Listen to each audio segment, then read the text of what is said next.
You let one ant stand up to us, then they all might stand up. Those puny little ants outnumber us 100 to 1. And if they ever figure that out, there goes our way of life. It's not about food. It's about keeping those ants in line. That's why we're going back. Does anybody else want to stay? Let's ride!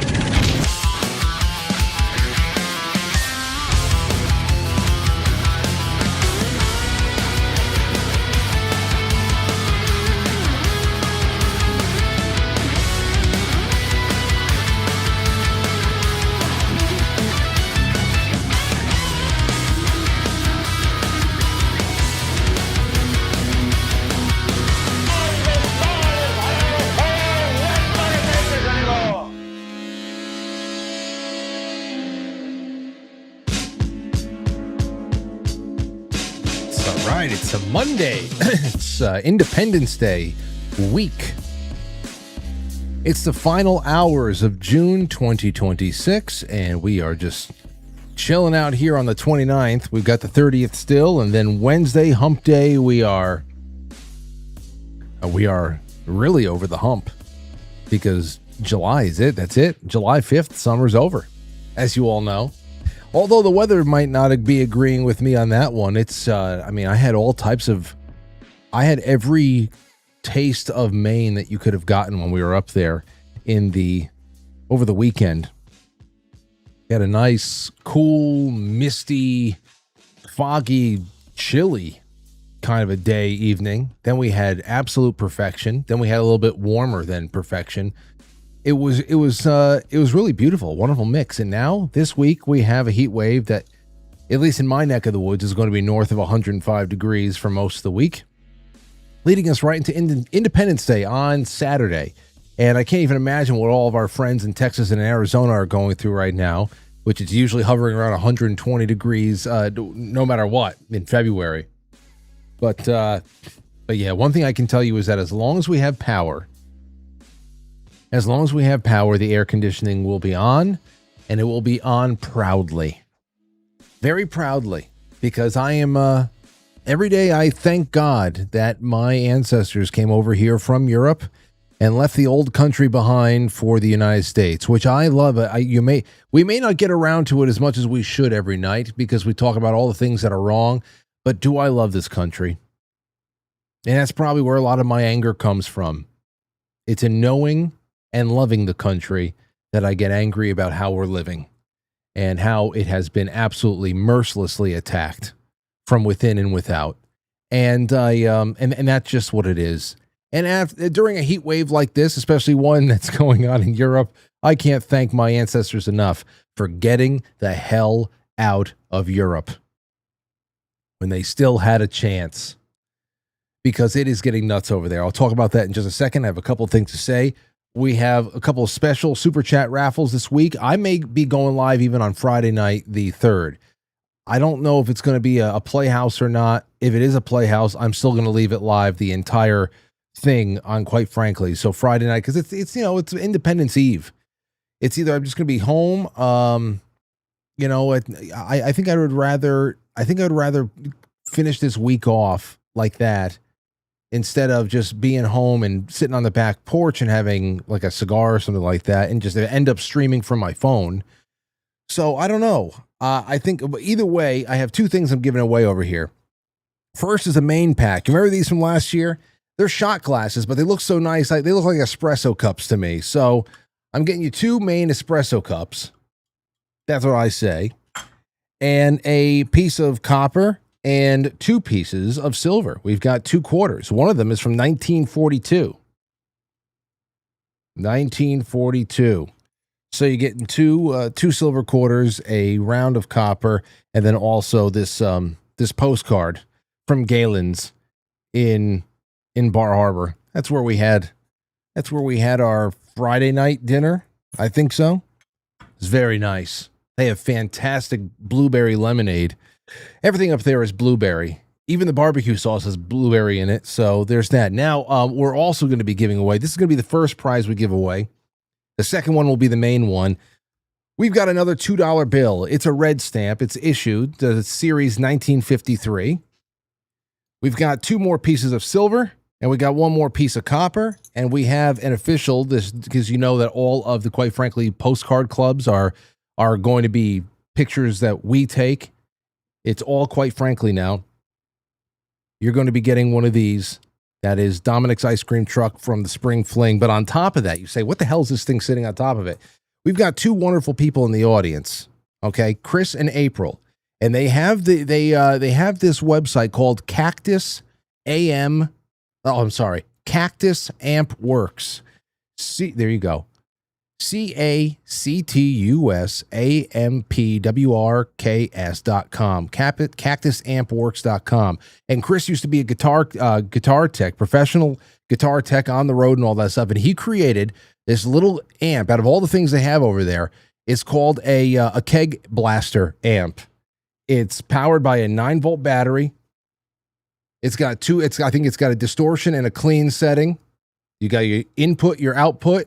And this was actually used by Stone Temple Pilots in, I think, one of their songs from 2008. What is it? It's a 2010 recording of Huckleberry Crumble. They actually use this in the studio. So you're going to be, give this to somebody.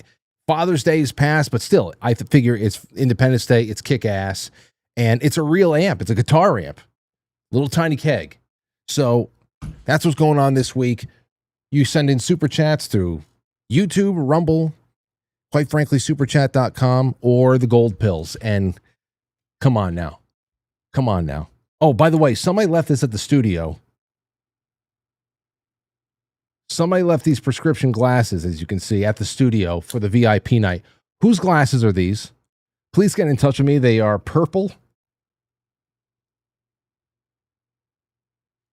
Feel like, so that's just, somebody left their glasses here.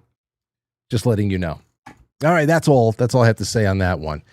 Anyway, here you go from Great Britain. Then we're going to talk about our guest tonight who's coming in. His name is Kevin, and we're going to be talking a little bit about Bigfoot, because I almost had a Bigfoot encounter in Maine. Well, at least I thought I did. Anyway, take a look at this. Great Britain news. Britain's ordered to remove air conditioning from the homes in 40 degrees Celsius heat under net zero crackdown. You can't believe that this country would actually have been a part of any serious military operation and have ever won, let alone once ruled the world. You would never know it. You would never know it. It's so pathetic.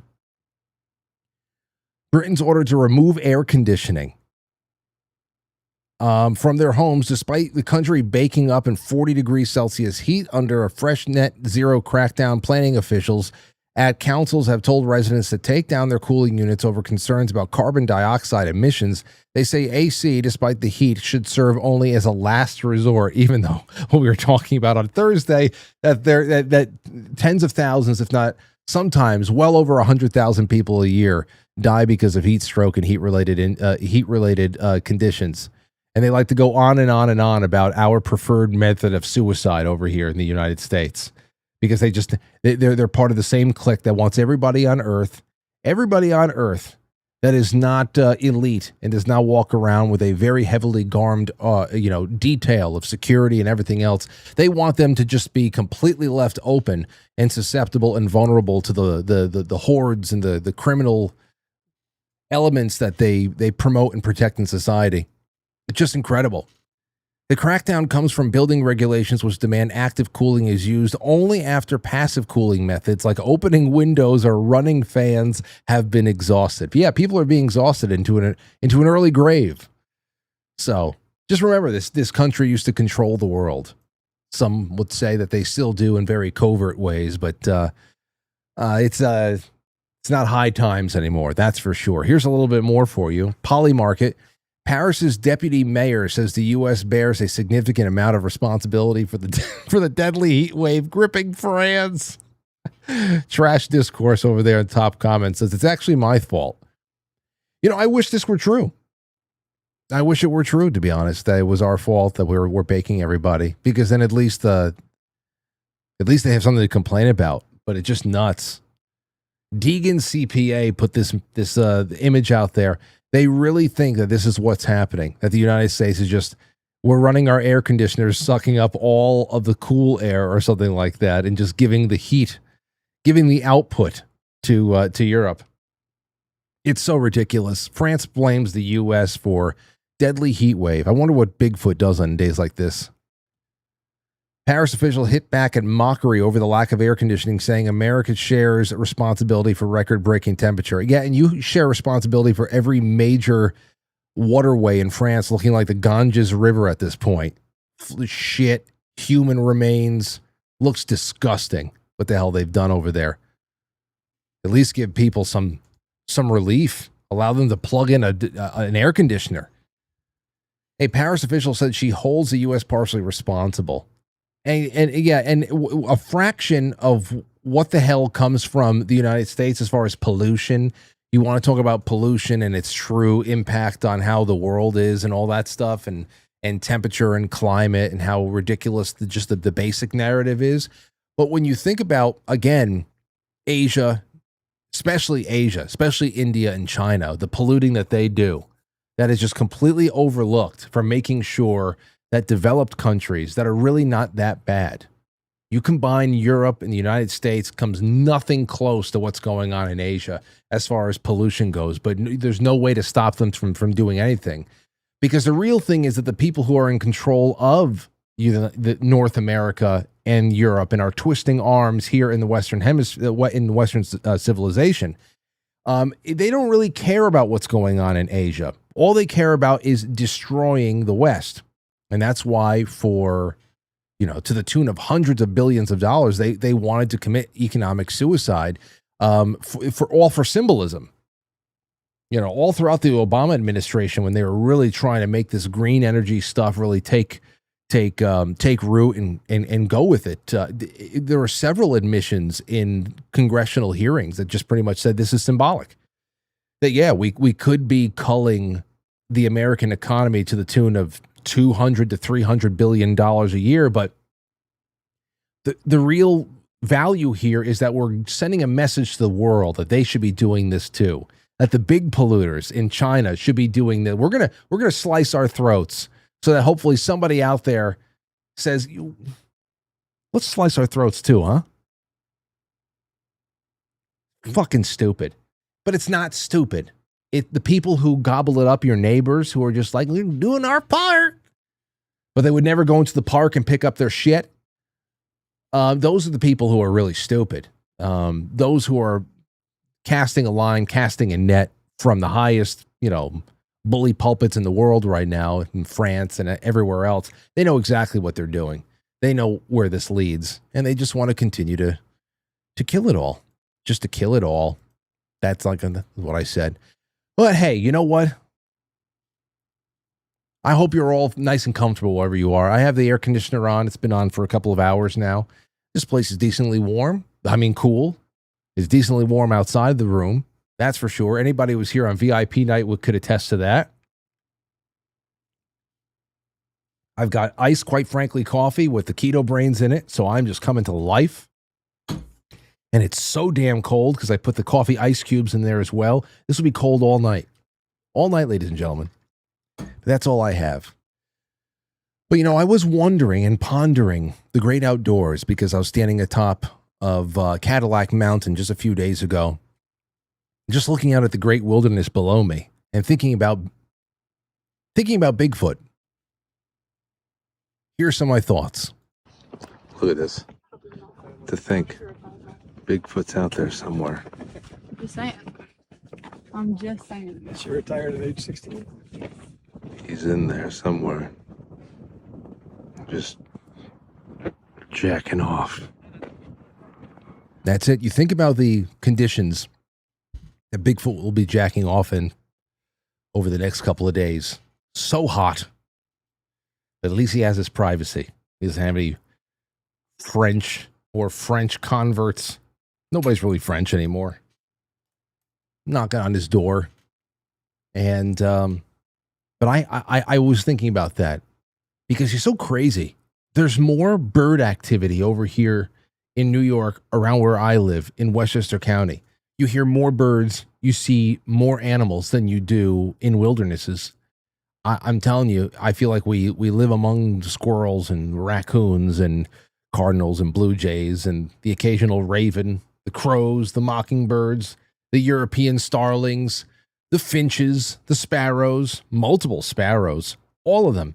It is just nonstop. Even if people stopped mowing their lawns for a moment, it'd be nonstop birds, nonstop chirping and chipping of chipmunks. It'd be nonstop. And then if I go to the Adirondacks, which we won't be doing this year, unfortunately, but next year we'll be going with a brand new baby. If I go to the Adirondacks or if I go to Maine, it is silent. Absolutely silent. Every once in a while you'll hear a little something. Every once in a while you'll see a dead deer on the side of the highway, but it is absolutely silent. You can get lost in these places. I can probably spend 1 or 2 generations if I knew how to source my food, and if I just wanted to live in the middle of Acadia National Park, I can probably raise 1 or 2 generations worth of human beings who are equally as determined to be undetected by anybody else as I am. I bet you any money that we can go undetected. And that's just one little park. I think about the wildernesses all over this country still, where and it's just like, well, it really is not that crazy that there are things in this woods these woods we have never seen, that there are places all over the human foot has not been set down, and that's why I couldn't wait to get back home and bring on a new friend of the show. And let me tell you a little bit about that friend. His name is Kevin. And I've been talking to Kevin a little for a few months now, trying to get this show locked down. And he's an author. He's a researcher, longtime Sasquatch investigator. Kevin Lestarge. He's here right now. Kevin has spent years traveling across the United States, investigating reports of Bigfoot activity, collecting eyewitness accounts. He has a few of his own I want to talk about, exploring some of the stranger questions surrounding the phenomenon. And he's the author of Billy Finds Bigfoot, a children's book about Bigfoot. Kevin, welcome to the show.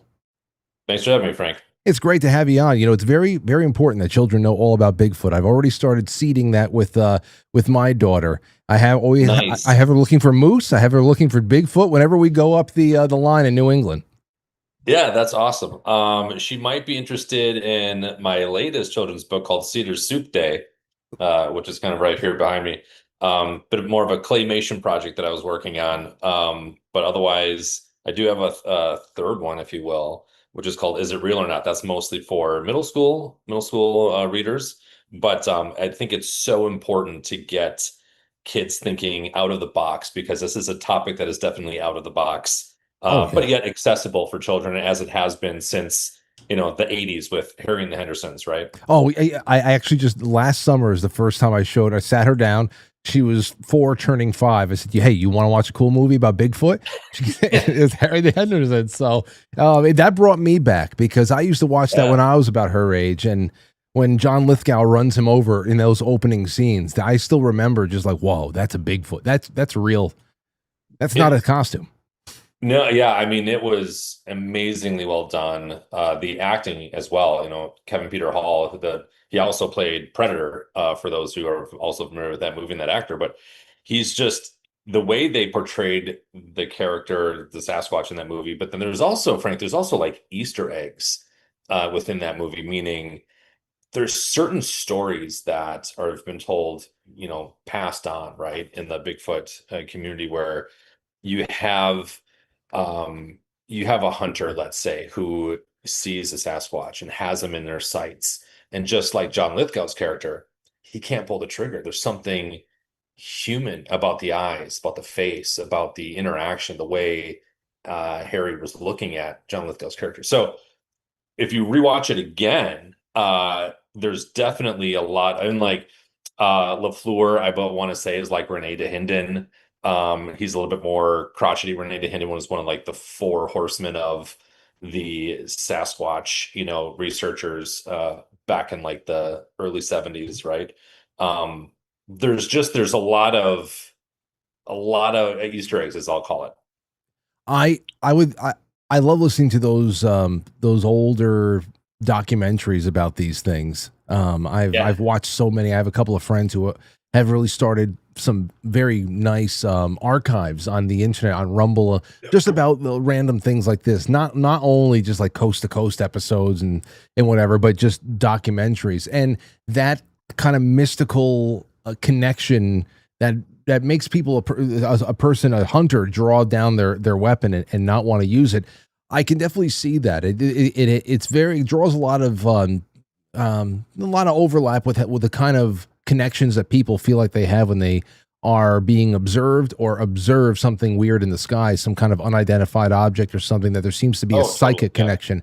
On the other hand, though, Kevin, out of every 100 hunters, if they come across something like this, maybe 90 would draw down their arms and just take it in and just feel like, hey, let me just take this in.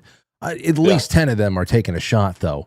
So I always wonder about that. But you know what? Let's get into your personal experience. Sure, Let's start in New Mexico. I want to hear what happened to you in New Mexico. Yeah, so this was Los Alamos, New Mexico. And we didn't have any type of firearm. We didn't even have night vision or thermal, right? We were coming in super novice, and this is with the Bigfoot Field Researchers Organization, the BFRO. At the time, they had just gotten so popular with finding Bigfoot, and then Cast there and Matt Moneymaker, and that's the BFRO is his organization. But I had always been, obviously, as you probably have gathered, interested in the topic for quite some time. And so I think that just the appeal and the draw of, okay, could we get out there in the woods? Could we actually do this, myself, or any friends and family they'd be interested. So I actually had gone with a family member several times. And so I kind of think that he and I are a very good duo as far as luck is concerned, because you do have to have a bit of luck. But getting into, New Mexico was our first trip with the BFRO. And it's kind of a pay to play, obviously, type of situation, right? Like they're taking you into the woods and you're hoping that they're taking you somewhere that does in fact have activity. So that was our hope. But in this area of like Los Alamos, I want to say that there's several different mountain ranges called Monkey Hollow or Monkey Ridge or Devil's Valley. And those are all related to the fact that monkey or devil being the Sasquatch for the indigenous terms.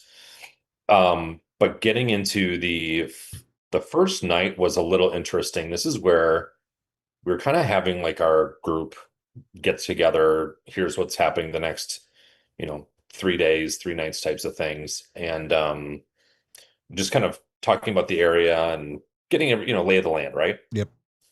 But as I'm kind of sitting by the fire, now this is the first time I was out there, so candidly, maybe it was my city slicker eyes, right? They were just adjusting to the forest and not used to seeing things, with a flickering fire. But I kept seeing these red dot, literally no bigger, at least what I thought was of the tip of your finger. But the only way that it kind of looked is because they were disappearing. So I didn't know if these red dots were going behind a tree or were they disappearing? Was it my eyes trying to again recalibrate in the darkness? All sorts of things. But I was also wondering, am I seeing just a ton of eye shine and this is what that is?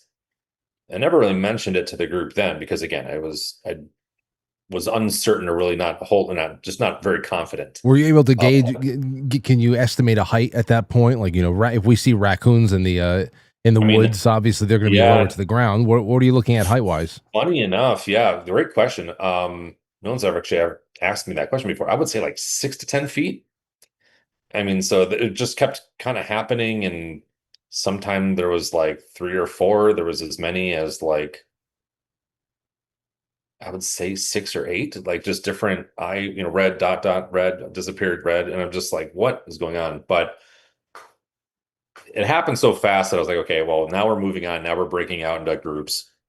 And so the first night we immediately, I think we were a group of 6, maybe even 5, but there was a very distinct bipedal, right? Like walking, lumbrous, rhythmic crunch, crunch, crunch. And this was about 30 yards, 40 yards in the woods. I mean, it wasn't super deep where you like, it wasn't on the edge of hearing. You could clearly hear it. And so that to me, and even one of the guides that we were with, like they heard it. I don't know if they were able to catch that on their audio, but we certainly didn't, at least that night. So, but everyone was accounted for. You're already radioing in, seeing what that was anyone outside of camp walking around, but where they're walking around, I mean, you're just in the thickets. So that was the kind of the first night, but then stuff, Frank, really took off the second night when we broke out into even smaller groups. So we were 5, 2 of the fellas, one being, kind of one of the chaperones, if you will, of the group, took another fella and they went one direction. It was myself and the family member and this other fellow. We were always kind of drawn to going back behind our tent. There's this path that just kind of went down and around and disappeared. And what was really awesome about that night was, to me, I think it's there's totally different opinions on this, but I think it's actually very lucky to have a full moon. Other Bigfoot researchers or explorers want a completely no moon, right? They just want it dark as possible.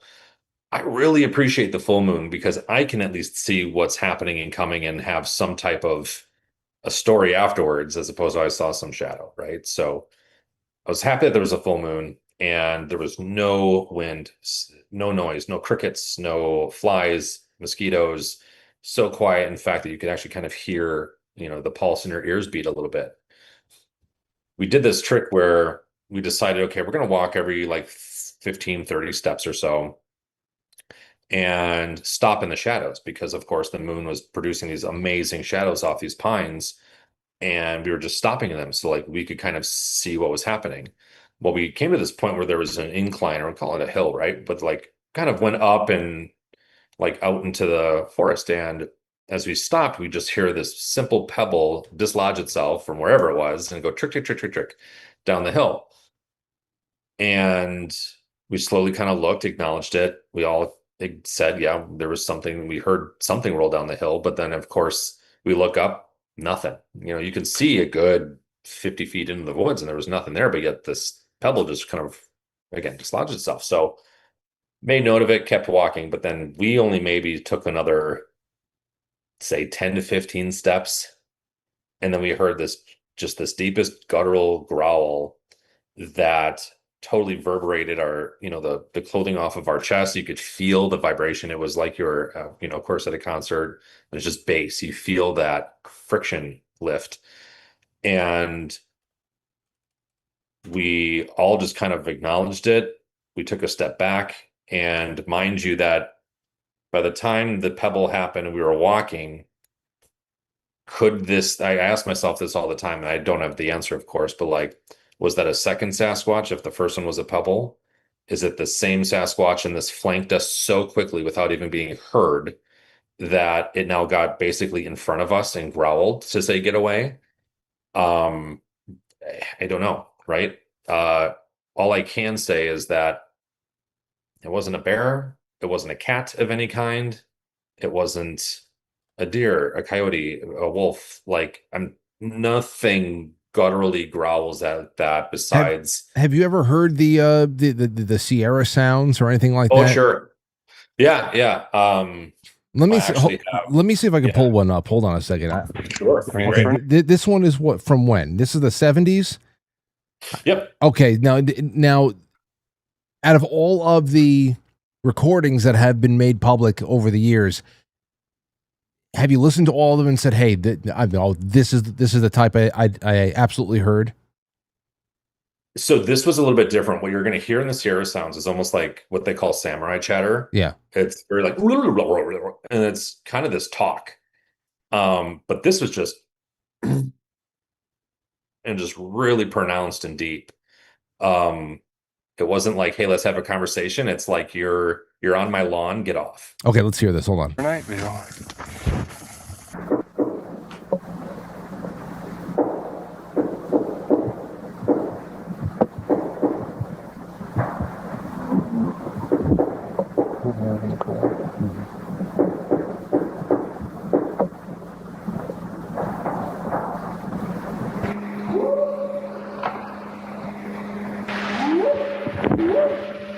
The hooting. I'm not getting any of that on my end, but if you're hearing it, that's great.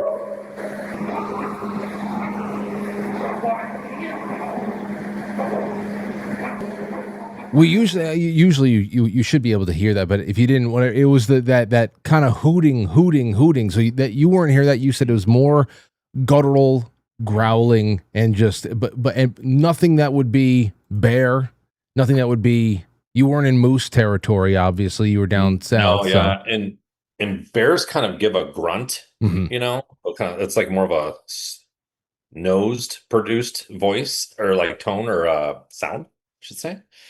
This was deep. This was direct. This was directly telling us, I guess, you know, and you kind of the joke is that like we have lizard brains, right? And so it told my lizard brain, get out of here. Nothing that I've heard as of yet, maybe besides once that I looked to my family member and be like, that was it. This person caught that same type of growl, but never had heard really anything like it. Well, then let's move from New Mexico to Sure. Texas, because I know there's a Texas orb experience, and I would love for you to talk about it a little bit, because I found this intriguing with what little I already know, because you've discussed this publicly about how you were observing strange luminous orbs during an investigation into, you know, Bigfoot, Sasquatch in Texas, and that you associated these lights with the Sasquatch activity rather than viewing them as a separate UFO phenomenon. Is that true? I would say it happened in the same, like literally. So when we got growled at, actually the first one was in New Mexico, where we turned around, we went to go look for the other two fellas and meet up with them, tell the, you know, chaperone what had happened. And this is when I said, okay, you know, where are you? And they said, well, we're going to be, you know, go down this path, go down that path. You'll see the sign, da da da. And I said, oh, I think I see you. Did you just turn on a headlamp? Because what I saw was this kind of orangish, amberish light, about the size of a tennis ball, then to a, you know, a softball, then to a pumpkin, let's say, and then to like a medicine ball size. And it was illuminating, kind of, you know, you could see that it was illuminating the leaf litter around it, which is what I thought was straight ahead of me. But actually, come to find out the next day, this was 20 feet something in a tree. Like there was a dip. So, and when I radioed into the fellas, I said, oh, did you turn on that headlamp? They said, no, you can't be anywhere near us right now. So no, that's not us. So the things added up to say, okay, well, I saw something that was in a tree, basically illuminate, dissipate, disappear. And because I'm not here looking for orbs, I'm here looking for whatever just growled at me. Hopefully hoping it was a Sasquatch we would have an experience with. Kind of compartmentalized that, Frank, and said, we got to move on. Okay. And like, it just kind of went looking for that Sasquatch. Almost like the, what was reported out of the Rendlesham forest incident in the UK, how they had the orbs moving through, but it was through the trees. You were saying it wasn't above the trees. The orb was moving through the trees. It was like in it. Okay. Is all. Yeah. And the same. So Ron Moorhead, to go back to the Sierra Sounds, is one of the people who recorded those Sierra Sounds. And he shares plenty of times that he sees orbs and things like that as he's getting these recordings. And so it's, to answer your initial question, as far as the correlation of that, I don't know. Yes, they're in the same forest. I don't know if that is alien induced. I don't know if Sasquatch is even technically alien induced. Like, you kind of got to have an open mind for it. I'm hoping it's more, you know, animal of this earth, just like we are, right? That's just kind of more of an unidentified species type of thing. But for there to have some type of correlation, and again, the fact that this noise was literally in 180 degrees in front of us, behind us would have been then the orb. It's like, man, it's I don't know. But then, of course, to Texas, this is where it kind of happened again, except this time it was more like what I describe as the tail of like a 1990s Cadillac. I mean, this was just long. Definitely lighter kind of pink and then more reddish pink on the outside, more oval. It turned on. I have it on, again, kind of recording me saying, like, who's driving a car in the woods? Because that's what my brain told me was, oh, someone parked a Cadillac in the woods. I'm like, how did they get there? But then when it went off and we walked there and everyone's accounted for, and you start to kind of wonder, unless that was, to me, it's two, maybe three things, right?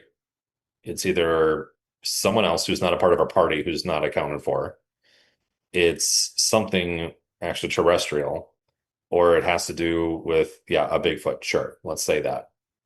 Other than that, I don't know how a light source is producing itself, right? Like I don't know yet. And I don't know how.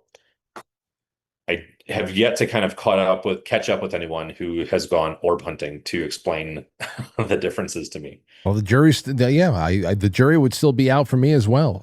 When Yeah.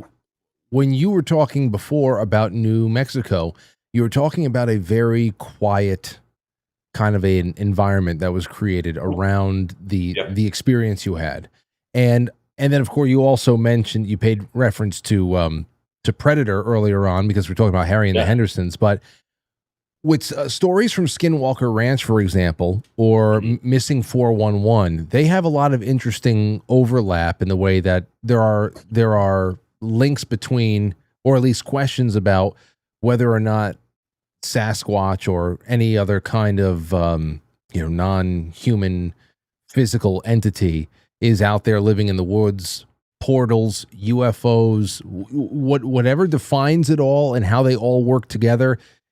Those are the bigger questions that David Paulides and stuff have asked, and Bigelow have asked over there in Skinwalker Ranch. But the one thing I thought was interesting was that kind of hush over the that particular patch of woods whenever somebody's about to have an experience or something like that, almost as if you're in an isolation bubble, is how it has been described in the past.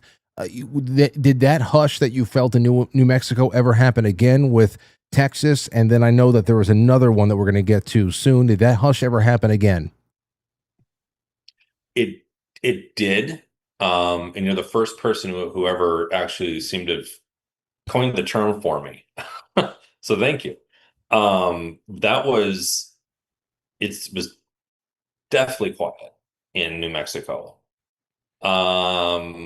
Texas, maybe, but then Oregon and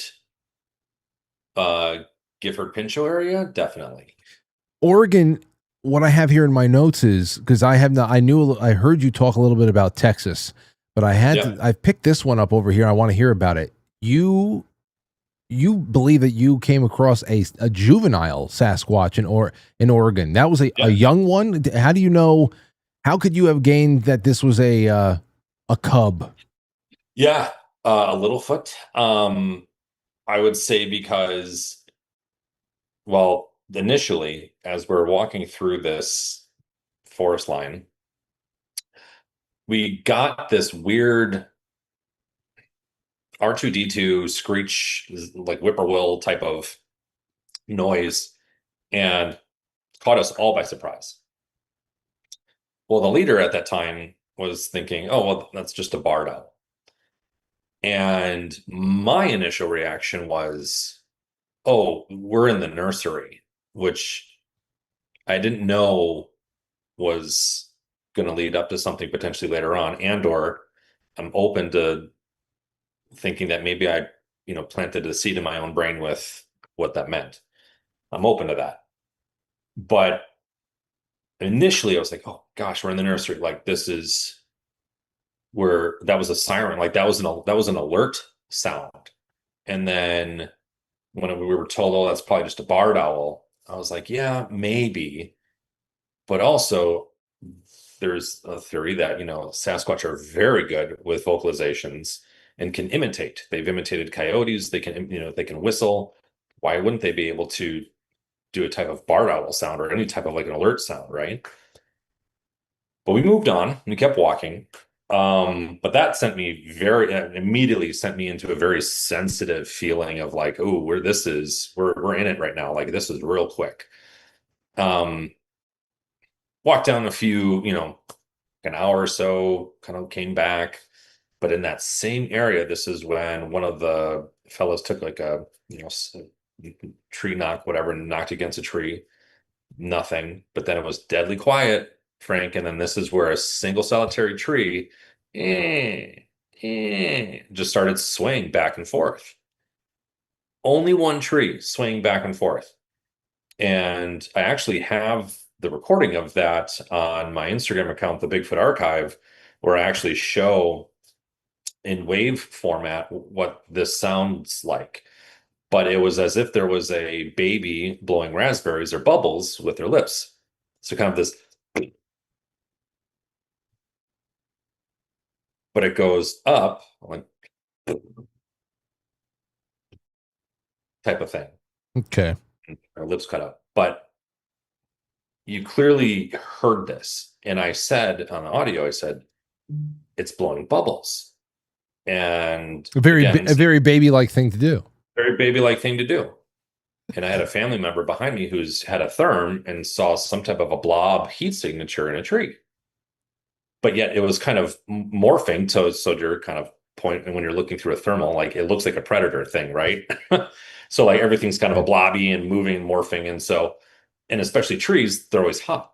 They insulate that heat. So then it's really hard to kind of keep track of where this figure was truly the figure versus the tree, but you could see it kind of inching its way and shape shifting up the tree. And then yet this is the only tree that's creaking. Everything else is deathly quiet. And I'm looking around and thinking, where's the older sibling that gave out the alert before? Because that's what I think was happening. Where's mom? And potentially more importantly, like, where's dad? It's very interesting because, again, there was those old stories. Most people are wondering about, the big walking ape-like creature down by the creek.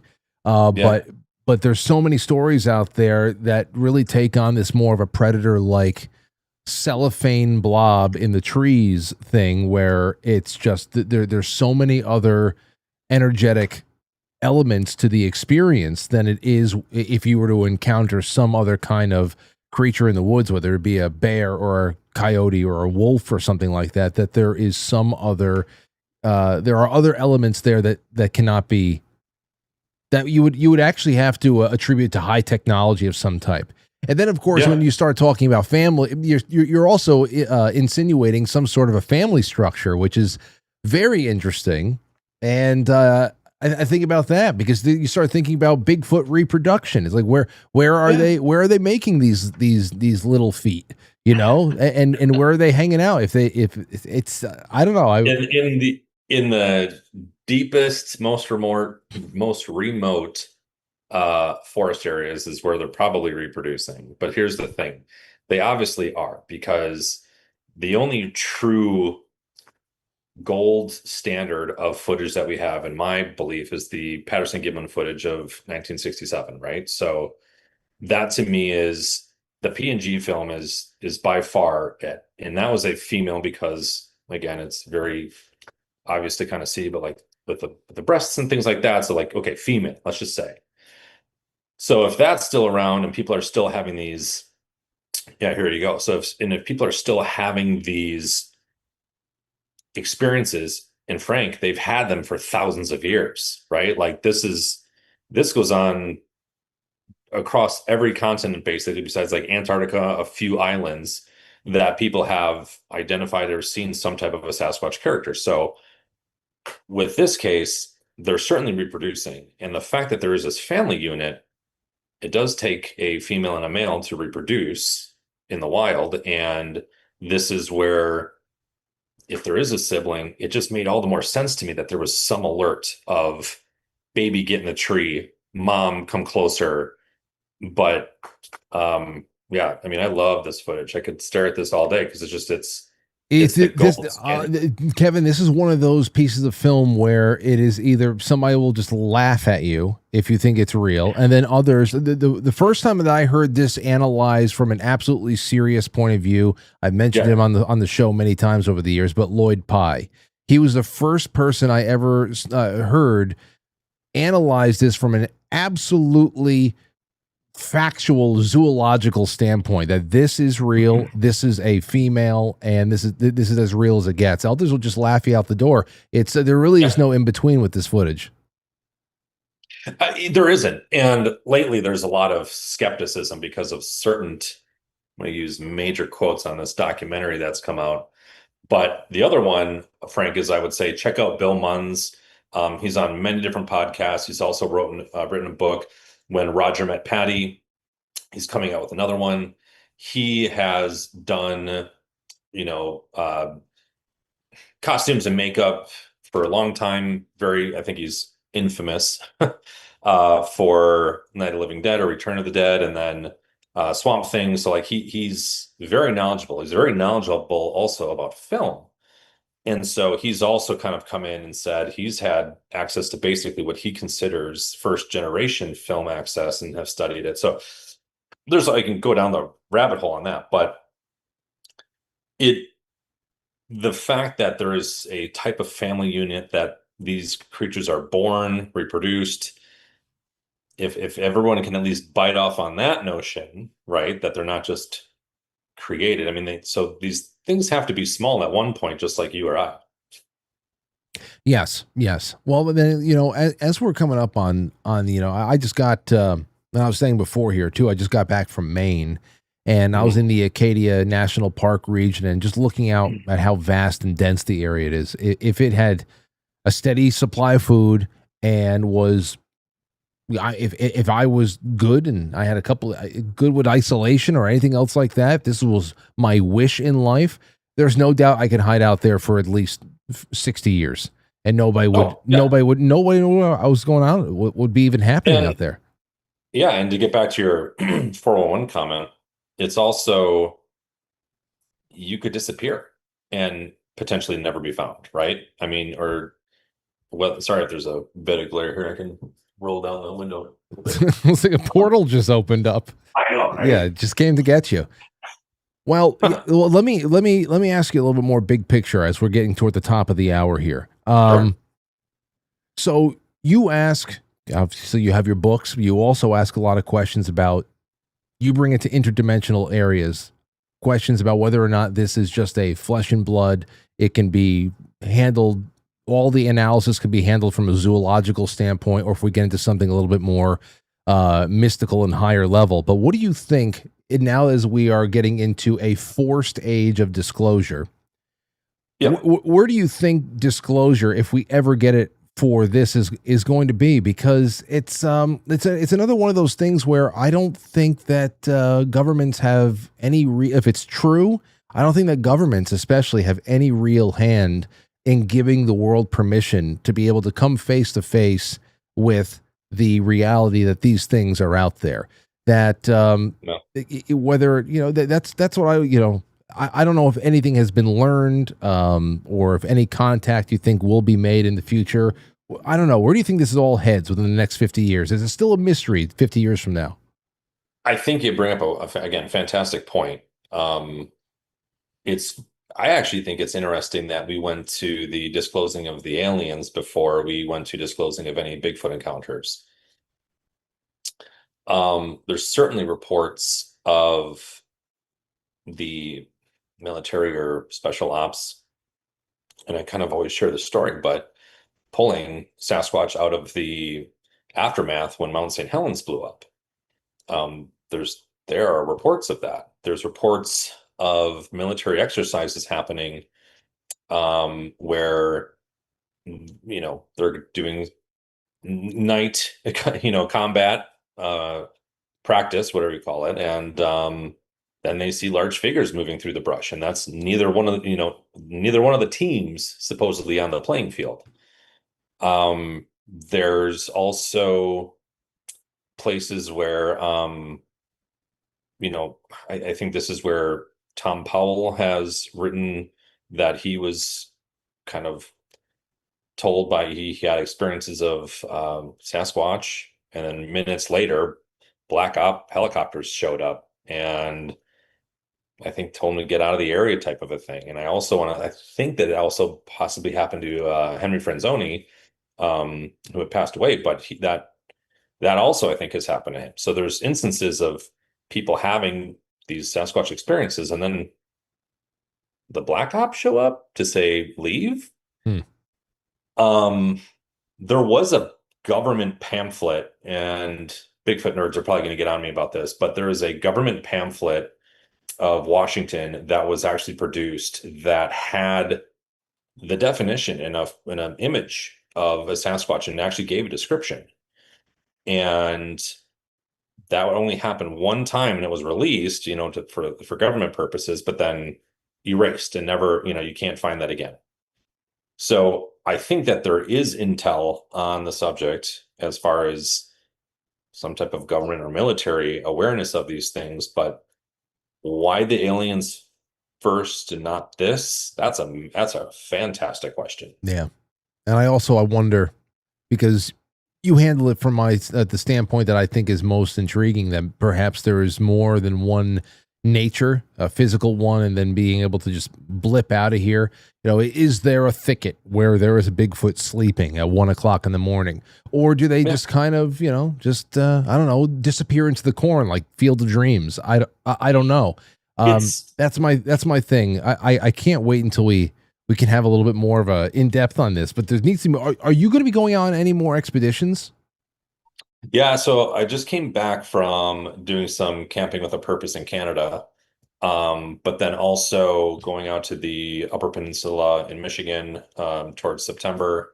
Want to say it's Dane County, so that's like a very good chance of having an encounter there. It's basically like 50-50. And being in Wisconsin, it's only just a few hours drive, right? So it's manageable. But getting back to the whole disappearing thing, and this is also kind of intriguing. I was having this discussion on a separate podcast, but it was kind of the idea of people seeing a Sasquatch go through a door, right? They literally see a door, at least in this person's viewpoint. And this is the other thing that I always say, like, I can't ever really discredit someone's story. So if they say that they saw a Sasquatch go through a door or get dropped off by a UFO, handcuffed to a briefcase, disappear into the woods, like, cool, that's amazing. Damn. That's a lot. That's a lot going on there. And like, it's funny when you ask that, when you share that story, because everyone's like, well, what's in the suitcase? Who dropped him off? Like, where is he going? But I'm like, what were those handcuffs made out of to like contain a Sasquatch to a briefcase? Who saw him walking around with a briefcase?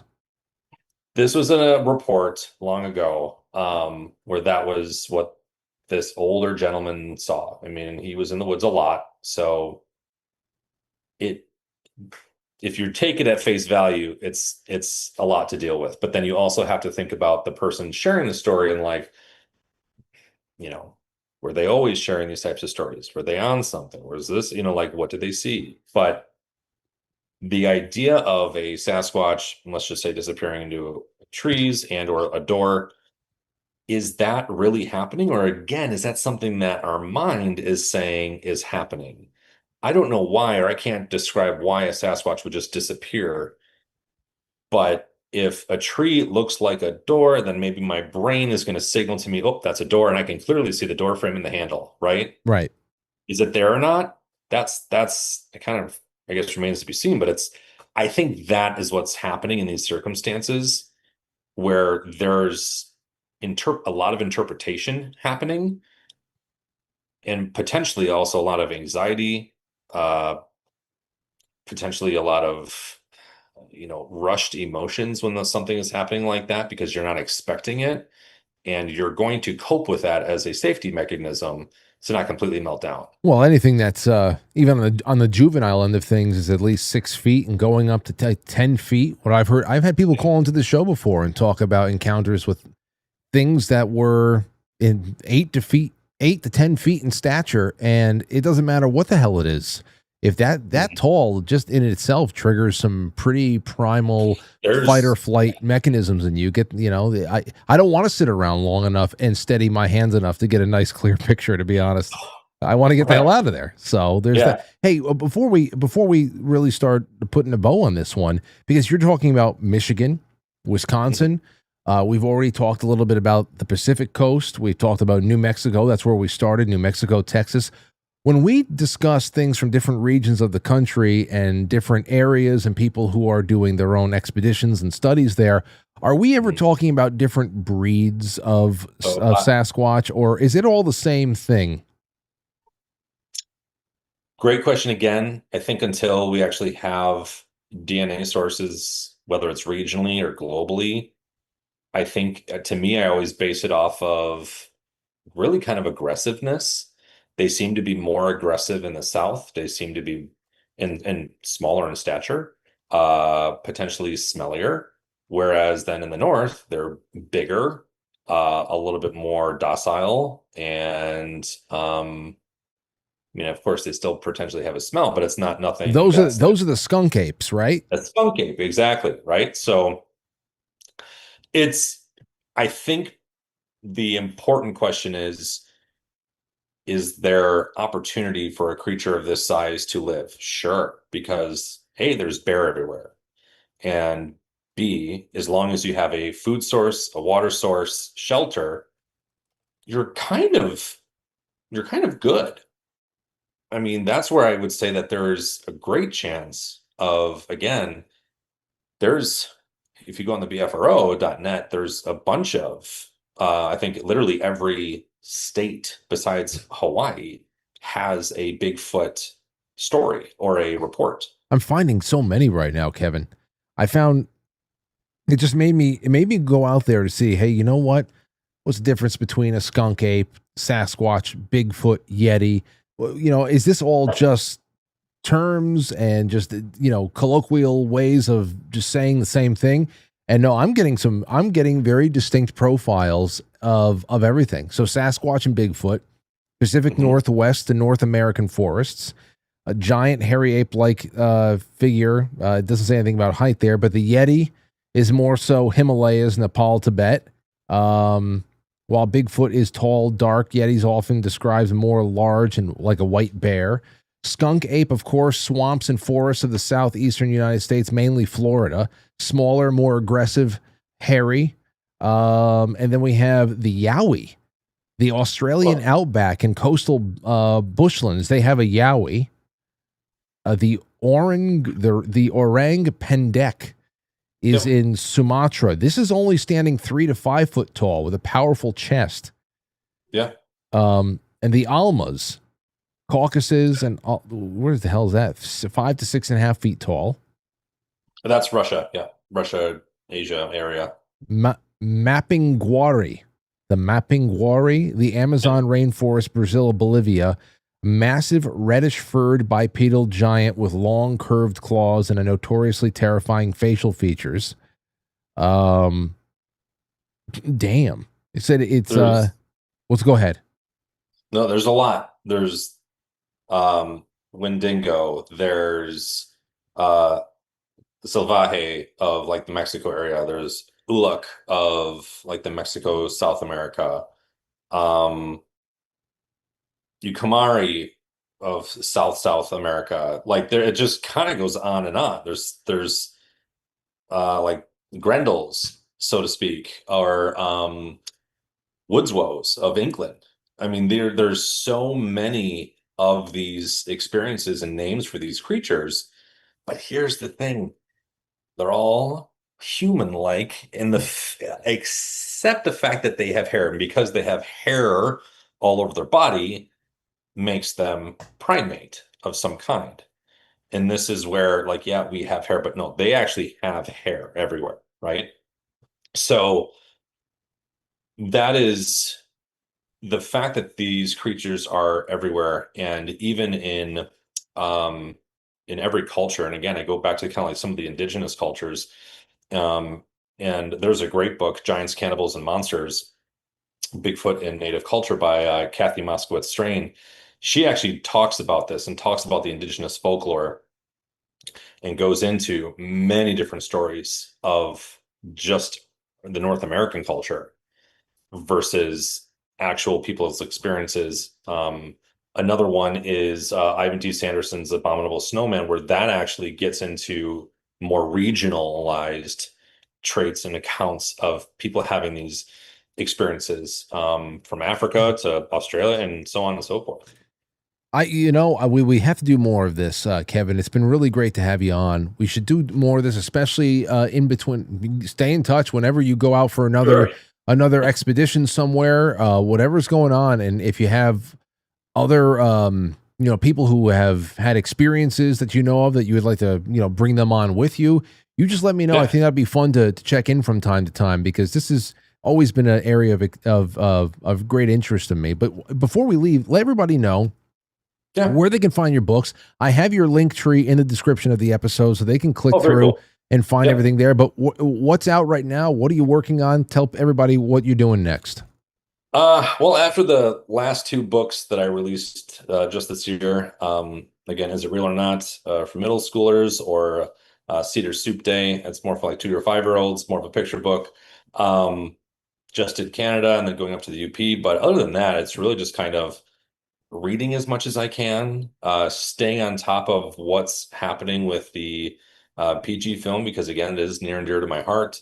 But then also just sharing your stories, right? I mean, I think that is one of the most important things people can do.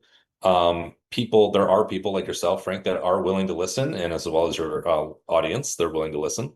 But yeah, until then, it's really just also making sure that I'm growing my collection. You can see it all at the Bigfoot Archive on Instagram.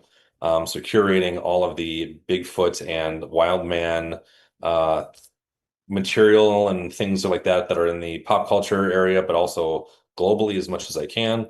So just sharing that story of we are sharing this earth with a bipedal creature who is potentially as intelligent, if not maybe more intelligent than us. And that is something that you are not speculating on. You believe that 100%.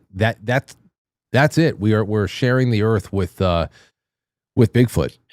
Oh, with Bigfoot and possibly many other things, right? So you got to have an open mind, and that's what I think it's a great reason for writing these books, because the children they're the future of having an open mind and getting in contact and studying these things and studying not only our planet, our universe, and everything else. Well, it's been great to meet you, Kevin, and I hope we get to do this again soon. Thank you so much for being on with us. Thanks so much, Frank. All right, there you go, everybody. It's been a wild ride. You get the links are in the description of the episode. Check them out. We'll have them back again. That sounds like it's going to be fun. And what about you? Okay, we have a lot more to do. I want to jump into Supergirl. I just saw in a message that came in. It's also going to tie in some thoughts. Whatever. There's that. There's Citizen Vigilante. There's things that are going on. But as far as this all goes, because I want to hear from you, what's the strangest story that's been passed down in your family that everyone swears really happened? There's some questions. What's the strangest story that's been passed down in your family? Because I know quite a few of you called in over the years to say, listen, this thing was in my backyard. I've heard it. I've smelled it. Whatever the hell it is. It doesn't even have to just be Bigfoot. It could be any non-human entity. I like doing non-human encounter stories and nights. Could be whatever, though. Have you ever been somewhere and suddenly felt, without any obvious reason, that you were not alone?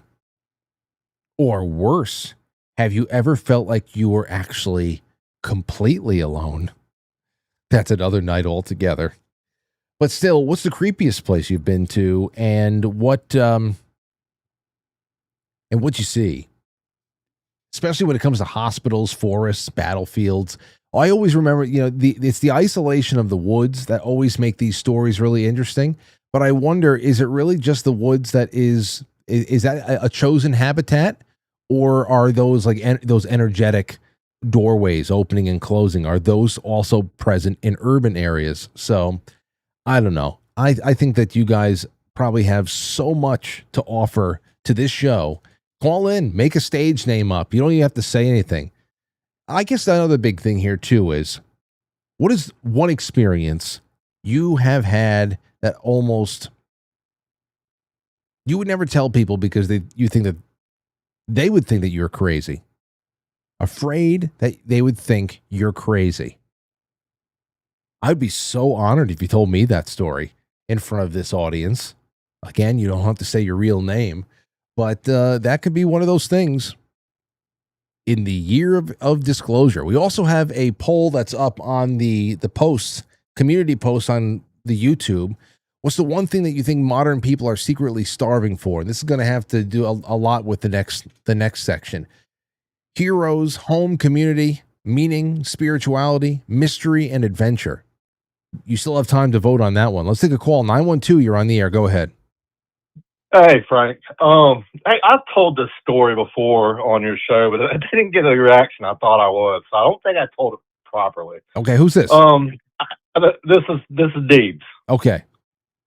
So I grew up in Alabama, a small town. Well, it was small then, but a buddy of mine, and we were about 8 years old, and a buddy of mine, he lived kind of on the outskirts of town. Nothing but wildlife right over the highway, which was about 2 blocks down. I call it a highway. It was a 4-lane. So he had a little basketball court and a little shed beside those little metal sheds and a wood pile, probably stacked about 2 feet high. And we were out there one night, just shooting around, just playing whatever. And he had his back to the wood pile, and we're facing each other, and he's holding the ball. And something jumped out from behind the wood pile, grabbed him on the arms, and then shot back behind. I'm talking about a split second. And it happened so fast, I would have just said, okay, that was just a figment of my imagination. And he had his back turned to it, and he turned white. His eyes got really big. He dropped the ball and ran inside screaming. And so I obviously just followed him inside, like, holy shit, I just saw what I saw. And nobody believed us. We really didn't talk about it much after that. We told our parents. They were just like, yeah, whatever. My mom and his mom were in there sipping on wine. And all right. Well, then hold on. Okay. So number one, how old are you guys again? We were about 8. This thing was small. It was small. All right. I think it wanted to play. No, I remember this call. I remember this call now. So I know. So you're 8 because I remember the wood piles. So you're saying you got the ball. He's standing in front of the wood pile. I guess his back is right to it. He's right up on this thing. Is it a neatly stacked wall of chopped wood, or is it a tradition, just like a real haphazard pile of wood? More of a haphazard pile of wood. So how the hell the metal shed? So then how? And he lived on like 2 acres too. I mean, we used to ride our motorcycles back in there, little 50s through their go-karts. Well, here's what I'm struggling with visually. If you have somebody that's standing in front of a small stack, and I'm talking about like a wall of chopped wood, I can see something popping up on one side of the wall of wood, grabbing somebody by the shoulder, and then dipping back down behind the wall of wood. When you say a pile of wood, you're thinking, did something run out from behind it? How long did you have a visual of this thing before it touched your friend? Oh, I mean, it was a flash. It was like probably a second. And he was standing kind of beside it. I mean, he was like 2 feet away from it. It was stacked up right there beside the shed, which was right along the concrete where we were shooting basketball. What did it look like? It was just, I couldn't, it was so fast. I thought it was like a shadow. I mean, I would call it like an Ewok size. I mean, I don't want to paint a picture because it was just really fast. I mean, it was just dark, like the figure was dark, and I would have just glazed over it had he not reacted like that. And I knew he didn't see it. I saw it. We're facing each other. I'm 4 or 5 feet away from him. He's 2 feet from the wood pile and holding the ball. We were just kind of playing, I don't know, I mean, whatever we were playing. But he felt it, and from what you were able to see and what he was able to feel, what did he say? Did he feel a hand, fingers, a grip, or was it like a push? he said something grabbed me, but it wasn't like trying to pull him away. I honestly think this thing was watching us play and just wanted to play. Interesting. And I mean, it's just, this is just my rationalization of it, of why this thing did what it did. But I mean, I just got the feeling that it wanted to play and then realized, shit, my mom said not to do this. But I mean, I don't know, time stops. I mean, who knows, but it was, but yeah, I mean, I would say my buddy had a third, the first encounter, an encounter of the third kind or whatever. I mean, it actually grabbed him. That's something else. I know. Listen now. I don't know what reaction you were looking for last time you called in, but I remember this. I remember this story, so it stuck with me. That's for sure. And if you ever come up with it, do you still talk to your friend? Is everybody still in touch? No, he's one of the. I mean, I keep in touch with about 3 other guys from that time frame. Okay. And yeah, we didn't talk about it for the rest of the time growing up. Really, I mean, it was just kind of. I don't know why. Okay. It's just, I mean, people are going to think you're crazy. I'm sure we told the story a couple times, and we were all kind of wacko kids climbing up in trees and jumping out of them and stuff like that. Trauma bonded together. There you go. You have a bond. Yeah. Well, anyway, thank you for that, because I love stories like that. I want to hear more of them. I know that the audience is chock full of them. Thank you, sir.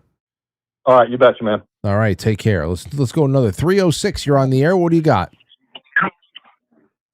Hello, Frank. Hello. Yeah, I wanted to share a really funky story. Okay, go ahead. Going back to when I was 14.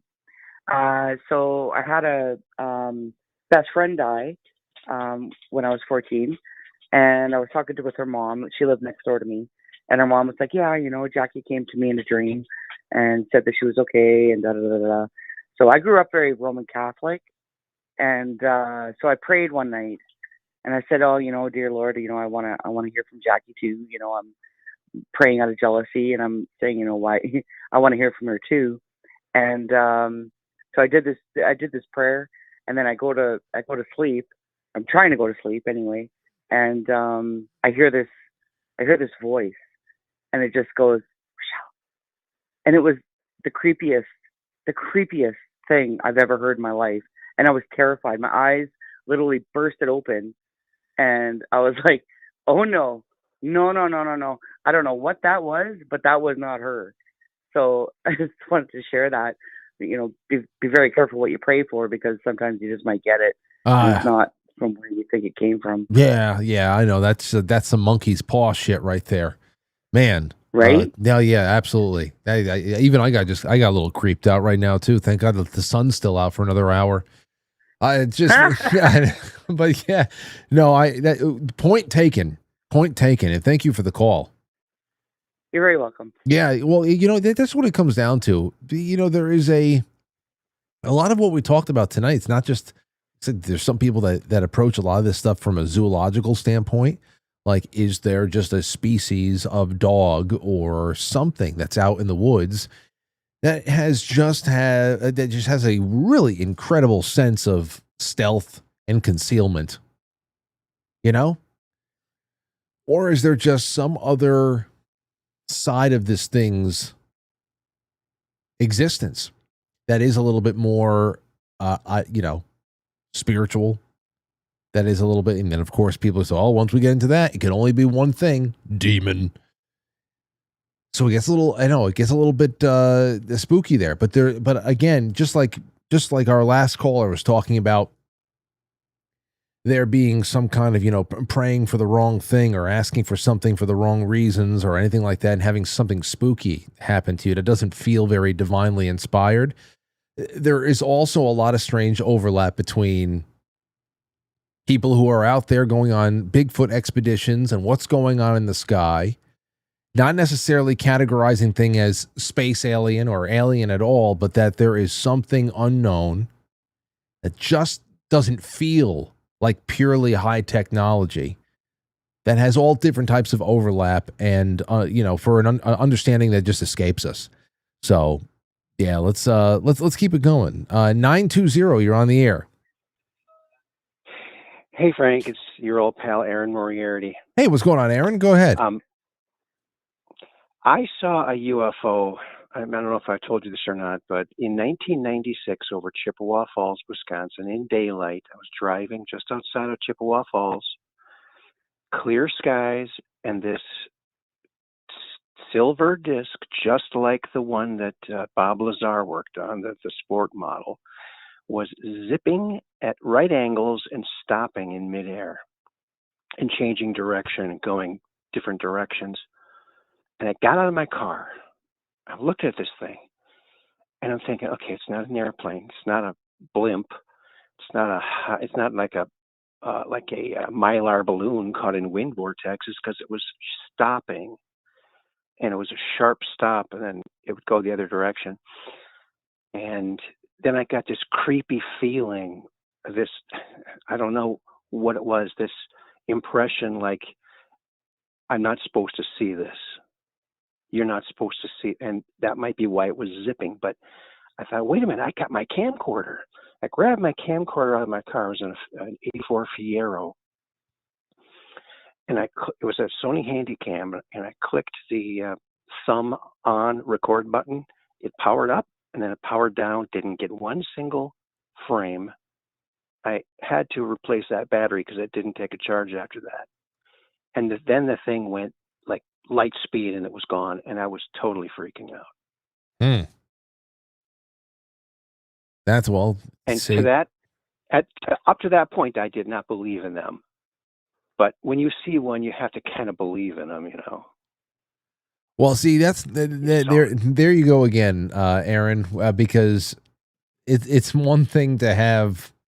It's one thing to have these stories about something like a UFO that shows up at a nuclear site and disables a missile that's pre-launch or in the air, or is targeting gigantic, energy-based systems that are at a military base, or a cruiser out on the open sea or something.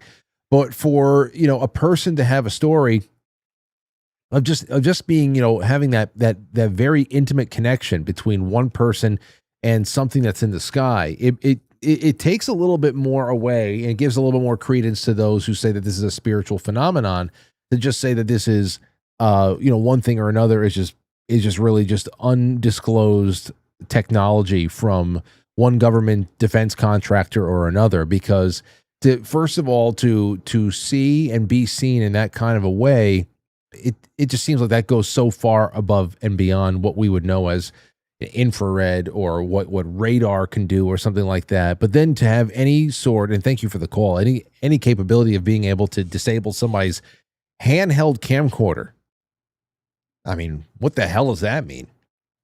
But it also makes me think of Mitch Hedberg, his joke about Bigfoot.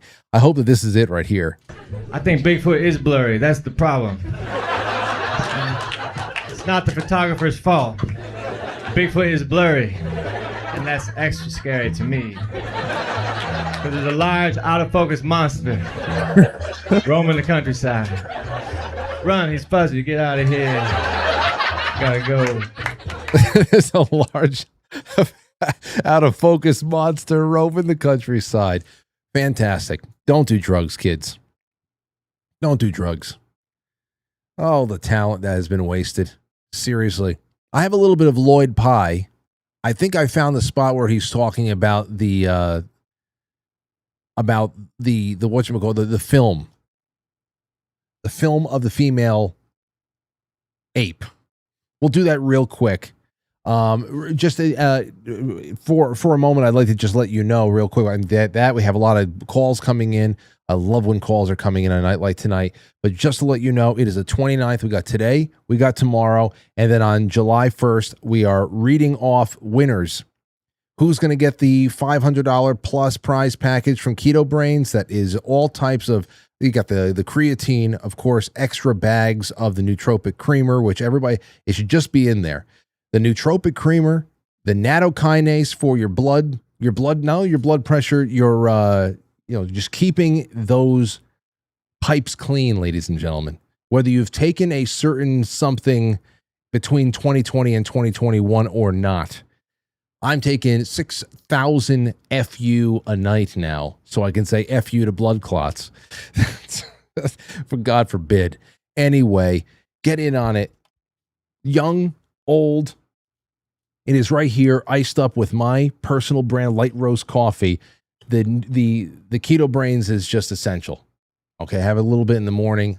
Right now, it is. It doesn't matter how old you are. If it's a pre-workout, if it's a gardening supplement, if it's something that you're going to take before you go into your 9 o'clock meeting, or if you just got to get over that 2 o'clock p.m. kind of like flat tire that you feel, get your brain some good nutrition between the MCT oils and everything else in there, the L-theanine.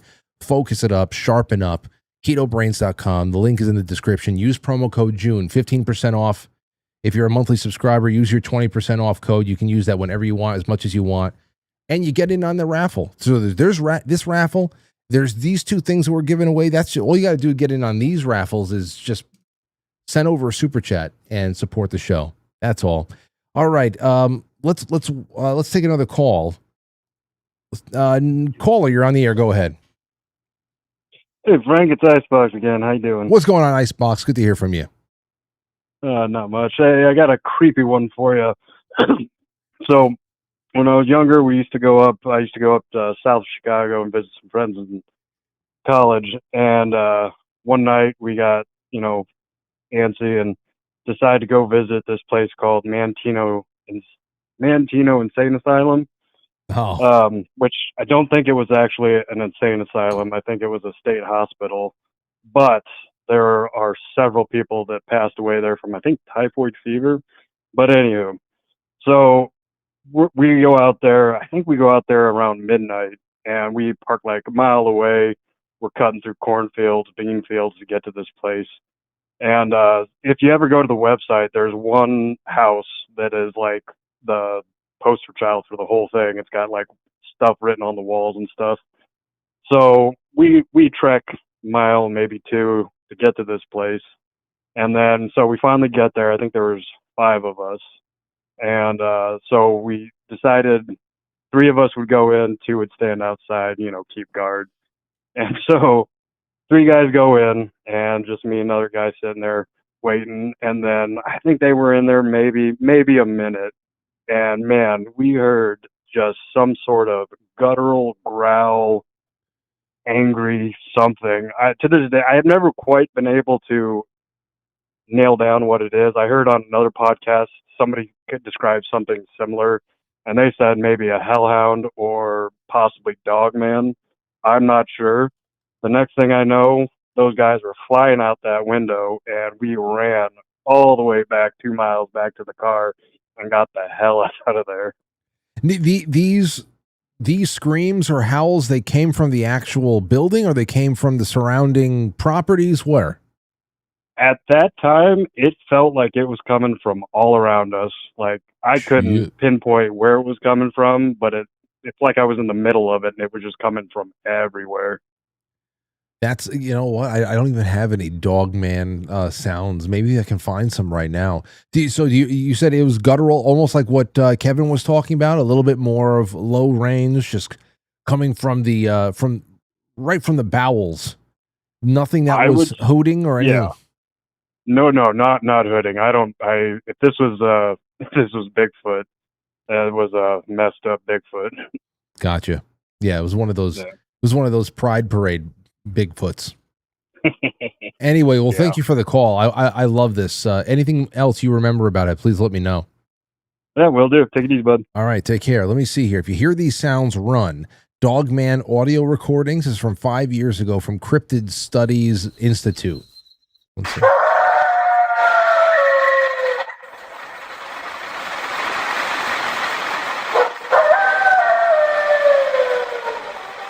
That sounds pretty run-of-the-mill, no? What about this one?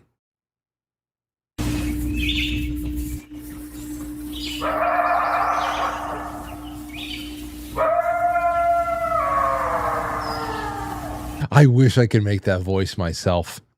I wish I could make that sound myself. I would fuck with everybody.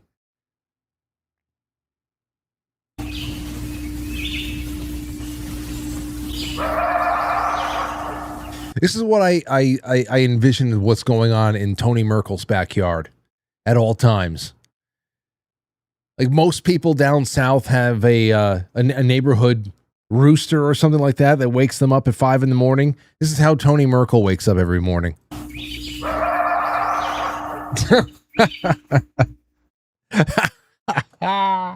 Who the hell recorded that? Collection of sounds that we believe to be genuine Dogman recordings. This is from the Cryptid Studies Institute from 5 years ago. What a lovely thing to listen to before my night shift guarding an area with coyotes in it. Yeah, I don't know what that last scream was. But unless you know an area, a lot of things you would take for something that it was, supernatural. Like before I heard an elk, what an elk sounds like when it's calling, you say, oh, if I heard that if I was uninitiated and I didn't know what an elk sounded like and I was just in the middle of the woods one night and I heard that, definitely a demon. Hell has opened up and there are terrible creatures that have just been loosed upon the earth. Completely unleashed. That's just nuts. Grandma Grateful says, yo, Frank, hope you had a great little vacation. It was fantastic, and it was very little, but it's all right. It's all right. I got to tell you something. Those vacations are very precious, and they are far more precious than the things that you do all the time, which are still they're very necessary traditions. But as you know, especially if you have small children, these are the things that create more lasting memories and feelings that you carry throughout life more than any toy you give them or anything like that. And that's why it's very important that I take Aurora and Lauren and soon her sister away for a little bit to have these moments with each other. And they really just do feel like moments. But there's something else there too. I think when we go up to the Adirondacks, around the Minerva area, or when we go to Maine and we spend a little bit of time there, 4 days, 5 days, we got to spend more time up in Maine. 2 days, 3 nights is just not enough. But it's one of those things where, and I'm sure you guys know this, whether you have children or not, it's just human. We're all sentimental in one way or another. Anything that you do once a year, it becomes one of those traditions where you track the time by it. Where whenever I leave that little place that we stay at in Maine, whenever I do the last sweep through of the little apartment area, just to make sure we didn't leave anything behind, whatever the hell it was, and I'm just looking at the place again, and I kind of personify the room, and I imagine the room seeing me back and knowing that, oh, well, they were here last year. They were here the year before. And that little girl was a lot littler. She was a lot littler. And, she's still very young, but she's getting so much more grown. And the next time we see her, she's going to be 6, then 7. Soon she's going to be a mopey teenager. Hopefully she's not too mopey. But it's just one of those things where every time you show up someplace, another year has passed. And that becomes, it makes it very special. It makes it very dreamlike. And I got to see what pictures I can share with you guys. It's just one of those things. Take time, guys. Take time. Whenever we step out in October to go up the line a little bit, drive up 3.5 hours or so, or what we just did just this past weekend, it doesn't take that much money. And we really don't do that much. You get a park pass at Acadia. It's like $35 for the week. You can go in there every day, just drive around and find a new vantage point and just look at the ocean and whatever. Do it. You have to. You must do it. You got to go.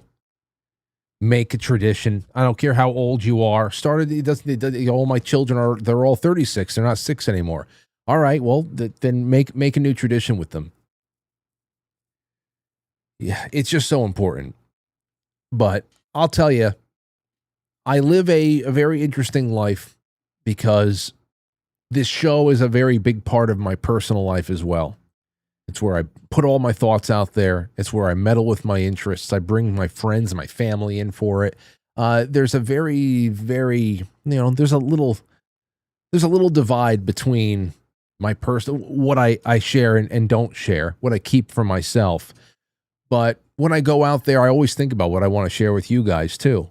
Not only am I having a completely intimate experience with my family and loving that, but I'm also thinking about how I want to bring it back here to encourage you guys to do something like it. So again, thank you for all the support and all the wonderful well wishes. And I just hope that you do these things too. We stopped in Massachusetts. I'm off track now a little bit, but whatever. We stopped in Massachusetts at this place called Davidians, not Branch Davidians. It was I don't know, we had to take a bathroom break. We hadn't more than enough gas, but we had to take a bathroom break. We were in Massachusetts, so we got off at this exit. I forget where the hell it is, but this is place called the Davidians Farmers Market. Hold on. Davidian Farmers Market, Massachusetts. I'm going to give them there it is. Davidians Farm Market. I'm going to give them a nice big shout out right here. Address 500 Church Street, Northborough, Massachusetts. Give me let me see if this is it. I think it is. Anyway, we went, we just stopped just to see if we can find a place to take a bathroom break. And then, I'm going inside of this place and it's so beautiful. And I picked up, this is definitely it. Davidians Farm Market, Northborough, Massachusetts. I bought an $18.99, it's like a $20 jar of peaches. Nice ingredients. Jay Goulnell will be like, yeah, it's peaches. It's the summertime. It's peaches in vanilla. It was like vanilla beans or something like that. So it was peaches and vanilla. It had, I liked the ingredients. I said, this is fine. This is fine for me. I kept, we brought it home. We just cracked them open. Me and Aurora and I, having some of these peaches, and they're so damn good. And the reason why I bought it is because on the side, it said something like, talking about simpler times of, growing up and having these peaches and all that stuff. It got me. It was very dandelion wine, Ray Bradbury kind of feelings that it invoked in me, and I wanted to grab them. If you're ever in the area, you should go stop by and grab those peaches. Very good. They are very good. I'm going to be very upset when those peaches are done because I've already had about 3 halves. It's funny. I gave it to Aurora before I left. We had some Lauren made chicken wings and all that stuff tonight. So before I left, I said, Aurora, you want to have a peach with me before I leave? She said, sure. So I scooped out a half of a peach and I put it on her plate. And then I had it. I went and I grabbed one and I just stuck the whole thing in my mouth. And she said, Dad, don't stick the whole thing in your mouth. You have to savor it. I said, you know what? You're right. I should have savored it. But I got to go, and it's just so good. Next time, I'm going to eat it bite by bite, I promise. So she's starting to get it. Savor it. I guess that's a good punchline for the whole thing. Please do a little savoring. Get yourself a bag of some white cherries. Get them in the refrigerator a little bit so they get nice and, firm and crisp and cool, and then bring them on the back porch. Seeds, cherries, have a good time. Just enjoy it. Savor it a little bit. Before we get to some more of your calls, because we got 25 minutes left, I want to get to this other thing here I got. There's a few questions that came in, but here's one that came in right as the show started. Frank, this is from Terry. Frank, that Supergirl movie is going to lose over $100 million. Are you going to be seeing it? I think I could get used to your movie reviews. You did a great job with Disclosure Day. Well, first of all, thank you for the compliment, but I do not think I'm going to be seeing this. And I did see colossal projected losses and all that stuff. I do need to talk about movies and TV a little bit, and theater for that matter, because it's just something I feel it's important, and I love doing it, and I'm actually passionate about that, so it'd be easy and it'd be enjoyable for me. But I did see this movie in coming attractions at least twice over the last month and a half. And I just needed to see the coming attractions to know that this was going to be nothing more than pure ass. Fermented ass. Pure fermented ass. Unless, of course, you have acquired a taste for warmed over feminist bullshit. And in which case you'll probably think it's cool and edgy and a fresh take on one thing or another. But in reality, there are no edges left. And that's the whole issue here. There are no edges left. Ladies and gentlemen, please like and comment and share. If you're not subscribed, wherever the hell it is, subscribe, put your notifications on. Please. There are no edges left. I guess that's all I would say. Well, Frank, you got to watch it. Maybe one day I'll catch it on Amazon for a couple minutes. I'll bounce around. I don't have to watch it. You don't understand. You know the people who are making and bankrolling all of these films. You know the way that they are modernizing them for the audiences. You know the kind of tropes. You know what they're trying to achieve. That's just what's going on. And I'll tell you something. You're not getting anything Richard Donner would put his stamp of approval on. We've been brainwashed into thinking that the Richard Donner Superman approach, the depiction of a wholesome, patriotic farm boy from Kansas, is a cringe fantasy, a cringe right-wing fantasy from the so-called manosphere on podcasts. That's the kind of billing you get if you are actually going to go that route and stay true to that, where Clark Kent is the man, Lois Lane is the woman, doing her thing, how she knows how to do it over there at the Daily Planet, but otherwise vulnerable and in need of protection. That's just what it is. We've been told that that's cringe and that is outdated, and you're not going to get that anymore. And therefore, we are served one wisecracking Powerpuff Girl after another. That's just what it is. You've seen one, you've seen them all. It's really cool and edgy. It's really not. It's really not. But it's interesting because the juxtaposition against something like Citizen Vigilante, which we're going to do Idiocracy for a movie club this month, but I'm also going to grab a copy of Citizen Vigilante, and I'll watch it with you too. We'll make it public. I'll get it around, and hey, show up on quitefrankly.tv. We're going to watch this together. I've seen many scenes already. I've seen probably at least 20 minutes worth of the movie already. I understand when we watch it from start to finish, I'll be able to give the actual storytelling a grade. But honestly, what it is as a story is not really that important. It's not really that important.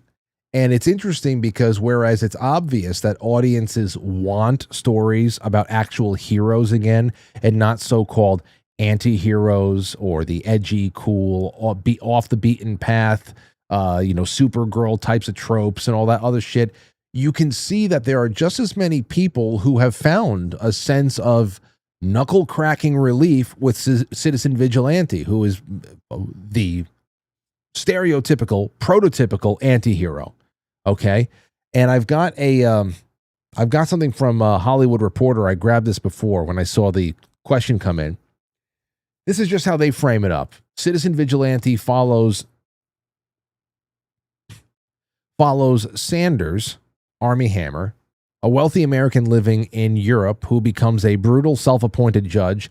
Angered by local crime and failed institutions, he hunts down criminals, mostly migrants, and the lawmen who protect them, and posts his violent exploits online, polarizing the public into viewing him as either a dangerous radical or a viral hero. So there's an actual edge for you, ladies and gentlemen. You have a protagonist who's a total anti-hero, but it taps into something that's very real and, of course, very dangerous. We are in a powder keg situation, and the people who have been orchestrating the invasion of the Western world, they have always been thinking about what this transition point was going to be like.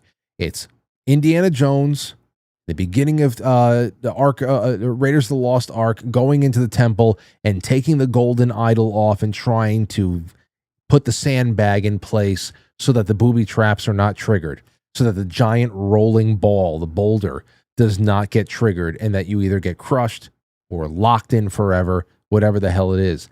That's what's going on right now. Perhaps the people who started this, the whole Kalergi idea and what they're going to be doing in Western Hemisphere, Eastern Hemisphere, perhaps long ago they say, listen, it has to be done. This is how we're going to conquer the West, blah, blah, blah. And perhaps we won't be alive to see the final transfer there, but that's where we are. We're in the apocalypse stage. And by apocalypse, I'm talking about the literal definition of the revealing. Everything is being revealed. It's either you are on board, it's either the self-loathing programming that we have been beaten over the head with has taken hold, and you believe that we deserve this as final penance for making the world better as Westerners. Or you see this as a very, very dangerous and dire situation that needs to be rejected and fought back and resisted immediately, or else we're screwed. And then the light of the world becomes extinguished. It's those two things. It's the reveal. This is the apocalypse. Okay, what had been done by cover of not only Nightfall but cover of the news media and complicit law enforcement and MPs across Europe and over here in the United States can no longer be covered up, can no longer be washed away and all that stuff. We're living around it. It's all over the place. The value of our dollars tell us as much. Everything else there too. Our neighborhoods, the face of our cities have been completely wiped and replaced. But that's just really the biggest thing. Justice denied. That's the very real thing that citizen vigilante taps into. Justice denied. More specifically, justice denied for Native Western men and women. That's it. Natives who have had hordes of bloodthirsty people set upon them by their own governments. So it's multiple layers. It's not just that there was a D-Day style invasion. No, it was a diplomatic invasion. It was a bureaucratic invasion. There's a biological element to it, a large one, because they're importing people who are there to supplant a native population, but that's it. So that's the difference between the results these days and people going to the movie theater and people receiving a film. Your run-of-the-mill Hollywood anti-heroes like Supergirl are fighting various forms of masculinity. That's what you're going to get with Supergirl. Okay, it's either going to be overt or it's going to be baked into just the feeling. It's going to be symbolic. Citizen Vigilante is providing a catharsis for people who are seeing innocent people dying and justice being withheld. And that's just where it is. So, Disclosure Day, for example, when I went out to see that, it had no cultural basis for success. I had a lot of people in the comments, I'm not going to be exposed to that demonic demon. I'm like, can you say it was a bad movie? You're not coming home with a clinger. Trust me. I was just wanting to see how the whole story was going to be told and ultimately how it's going to fit into this now kind of like dying. Now we haven't heard anything about it. Disclosure Day came out and Jesse Waters stopped giving us, profiles on the 4 alien whatchamacallits species. But whereas Disclosure Day had no cultural basis for success, things like the back rooms, which of course taps into liminal spaces. We've been talking about that. It also taps into internet folklore. And the angle there is, what have we learned about liminality? That is, it's transforming ordinary, nostalgic places into a source of deep psychological dread. And usually all it takes is removing people from the equation. You think about an old 1990s Pizza Hut, an old 1980s shopping mall or something like that, and you just remove people. Leave the music echoing through the place, but just remove all the people from the equation. All of a sudden, it becomes a haunted house. I think that has a lot to do with the anxiety felt in the West. That actually ties back into why Citizen Vigilante is such a big hit and what it taps into. Big cities in Western Europe are liminal spaces in many respects. You know, having an African flea market with the Eiffel Tower as a backdrop is a nightmare. It's a nightmare. Like, what? That's not supposed to be here.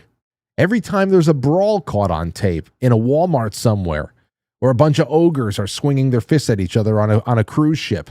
I mean, that's why I always tell you guys, whenever I see footage of like that we only used to get on Black Friday, when everybody's going to go fist fight each other for, you know, cheap plastic shit. I feel like nobody even does that anymore because this just happens all the time now. Whenever I see footage of some kind of a fight that breaks out and there's just 50 people swinging at each other, it's a crazy scrum. I always look around the scene to look on the walls for happy-go-lucky advertisements and decorations, seasonal decorations, whatever the hell it is, because I believe that the contrast between the realities is so sadly poetic. It's like a liminal space kind of a thing.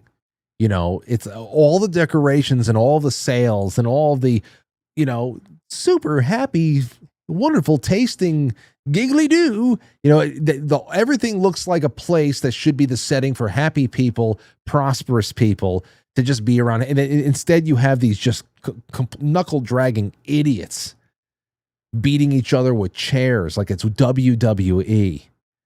You know, I think it's all part of it. It's all part of it. That's the microcosm of it. One cruise ship.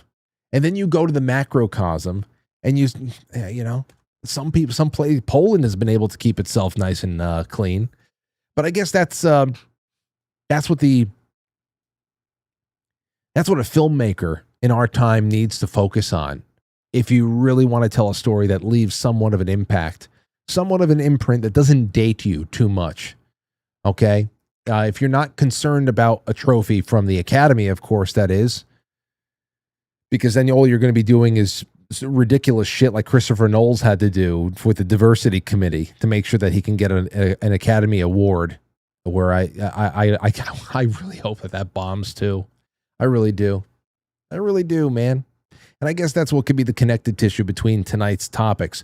What happens when a culture loses its heroes, loses its sense of place, and starts finding validations in monsters and anti-heroes and liminal spaces? Yeah, it's just something to think of. Personally, I think the anti-hero thing is obvious. I think it's totally obvious. But hey, we're going to be watching Citizen Vigilante sometime this month. Also, Idiocracy we'll be watching this month. And that's all I got to say is join the Culture Club, ladies and gentlemen. It's only $5 a month. QuiteFrankly.tv/sponsor. You can see all the places that you can become a Culture Club member. It's everywhere. Everybody gets the same perks. But if you want special perks, go to patreon.com/QuiteFrankly. And for the next few days until Monday, it's 90% off your first month. So Culture Club, which is only $5 a month, would be 50 cents. Okay? That's it. We watch movies together. We read books together. Tons of extras. And everyone gets a welcome envelope, too, sent to your home. Handwritten note, stickers, keto brain samples, bone broth samples. $5 a month. $60 a year. Think about what I do. What I do, happily. And I will continue doing it. That's why the nightly show is free. But invest in it and get so much more than that. I promise you the world. That's what we have. It's also kind of appropriate that I got my Gary Platt shirt on. That's Shake and Bake sent me. Father of the Year. He sent me 2 Gary Platt shirts, 2 Father of the Year shirts, one in tan and one of kind of like olive green. because that's the kind of vigilante. That's the kind of vigilante figure. That's the kind of person who took things into his own hands and did a positive thing for the world. Did a positive thing for the world, and it will never be looked at by any reasonable person as anything other than a hero. Now, he might be an anti-hero because he wasn't wearing a badge when he shot that bastard in the head, but still. See how it all ties together? Anyhow, that's all I got for you right now. Let's open up the line. I have so many more things to do that I'll have to save for tomorrow night. We got Leo Zagami coming on tomorrow night. I wanted to see, because he's got that new book about alien disclosure coming out. Not the Steven Spielberg film. Like I said, there's not really much to talk about, but who knows what he has noticed in it and what his disclosures are going to, how it's going to relate to his disclosures. On Wednesday night, I have so many things to bring to you guys as far as conspiracy theories, cultural lost items, joy scrolling, submitted reels to react to, all that stuff. And then on Thursday night, actual Independence Day, the 2nd, the 250th anniversary of the signing of the Lee resolution, we should be getting at least a short call from Chris Ann Hall from Great Britain, or once Great Britain. But there's no England now. There's no England now. Anyway, that's what we got. Okay, anybody want to call in? I'm going to leave the lines open for the last 5 minutes while I go through some of these super chats. Please leave a like, a share, comment. It means the world. It proves to all of the platforms, wherever you are, that I am I'm doing a good job and that you are a human audience. You have no clue what it means. The years of lurking, it has to end. It has to end, because then the only ones who will rise to the top are those who are getting network level kind of funds. And it's all shoestring over here, ladies and gentlemen. So become a Culture Club member and just like and comment every night. It means the world. 914-200-0269. Okay, let's see here. Jay Britt says, great show, Frank. More of this. And Kevin Lestarge. I agree. Thank you, Shoes of Peace, who just gifted a sub on Twitch earlier on. Thank you so much. Genie Yankee fan on Twitch just resubscribed on over there. So those are 3 people that are going to be in the running for any of these prizes over here at the end of the week. And there you have it. Over on Rumble, Nephilim says, cheers, Frank. It's actually not gay to walk in on Bigfoot jerking off. Just thought someone out there needed to know that. Well, I mean, hey, let's see, if you walk in, not like you, I mean, it's, what are you going to do? What are you going to do? It's just one of those things you got to live with. Jay Semo says, cheers, Frank. Cheers to you. Thank you so much for the wonderful support. It means the world. You know, there's some people out there that drown in money that flows in every night, and that's a wonderful advantage. Me, I make all of what I get work for us in the best way possible, and thank you guys for what little you can throw over here. Let's see here. Let's take a call from 214. You're on the air. Go ahead. Hi, Frank. Hello. This is Juliana calling. Hey, I just have a story about Sasquatch. 2020, end of August and beginning of September 2020, during COVID, I went to Mount Shasta, and with a group that actually didn't know, I met online group. Bottom line is that we were camping in a primitive campsite high up in the mountain, and we were there about 7 days, and about second or the third night, I came out of the tent in the middle of the night, around 2:30 or 3 o'clock, to use the bathroom. Since it's primitive campsite, I had to walk about 5 minutes through the forest to get a bathroom. So I would not do that. I just do my job without behind the tent. And then as I opened my tent at middle of the night, at that time, that's pretty loud.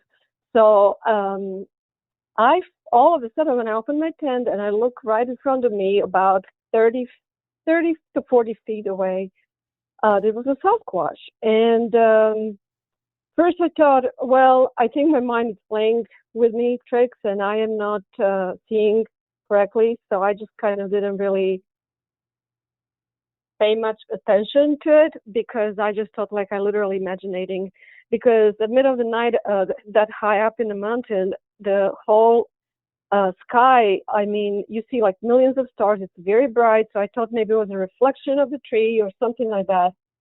However, next morning when I got up and met with other campers, I heard a few other campers from a different location in the camp had a different story with the Sasquatch. Then I realized, well, I wasn't imagining, actually it did happen. And so the bottom line, it was a Sasquatch, about a silverish, grayish to silverish color. And I know they have a different colors too. Some are brown or dark gray, more almost blackish. So that was interesting. And then few nights, actually last night before I was leaving the camp, after midnight, it was a full moon, and most of the campers went to UFO site watching up high in the mountain. And then there was a sound through this forest. It wasn't a stationary, it was a moving sound through the forest. Sounded like a high pitch, and I'd never heard that before, and definitely not a human and not an animal. And I believe it was definitely a Sasquatch, but it sounded beautiful. It sounded actually very pleasant, sounded like a happy Sasquatch. So just wanted to share that with you guys, and that was my experience about Sasquatch when I went up there. I appreciate that, Juliana, and because and Mount Shasta, that's one of those places that I've read about and heard about for years. That that's a hotbed for everything from things that are going on in the sky to if you're going to see something walking around in the woods that you don't normally see, like a Bigfoot or something like that. That would be it. I've also heard stories about what is it, Lemuria, that there is a ancient advanced group of people who actually, not like mole men, but they live inside of the mountain. There's so many legends in the Pacific Northwest area. I mean, that is just one of those places that I would love to just hang out for a little bit. Anyway, that's very interesting. So again, this sighting was at night or during the day? No, that was at night. It was like I would say around 2:30, 3 a.m. So then, how did you know? How were you able to get some kind of a color contrast? Was it a full moon? How do you know silverish gray? Yeah, because it was not a full moon that night. The full moon was the last night when I heard the sound that kind of singing Sasquatch, I'd say. Because we were so high up in the mountain at that time, at night or morning, you see millions of stars. It's bright. You don't need a torchlight. You can just walk around. Obviously, I would not go in the forest deep in, but at a campsite, we had few empty spots. There were no trees. So with all those stars, it was very bright. So that's why when I saw the Sasquatch, like I said, between around 30 feet away, I don't remember exactly. I thought that I am imagining, and I'm thinking, oh, maybe it's just a tree shadow or something, because the sky was so bright at that time of the night. Yeah, wow. And it's just amazingly gorgeous.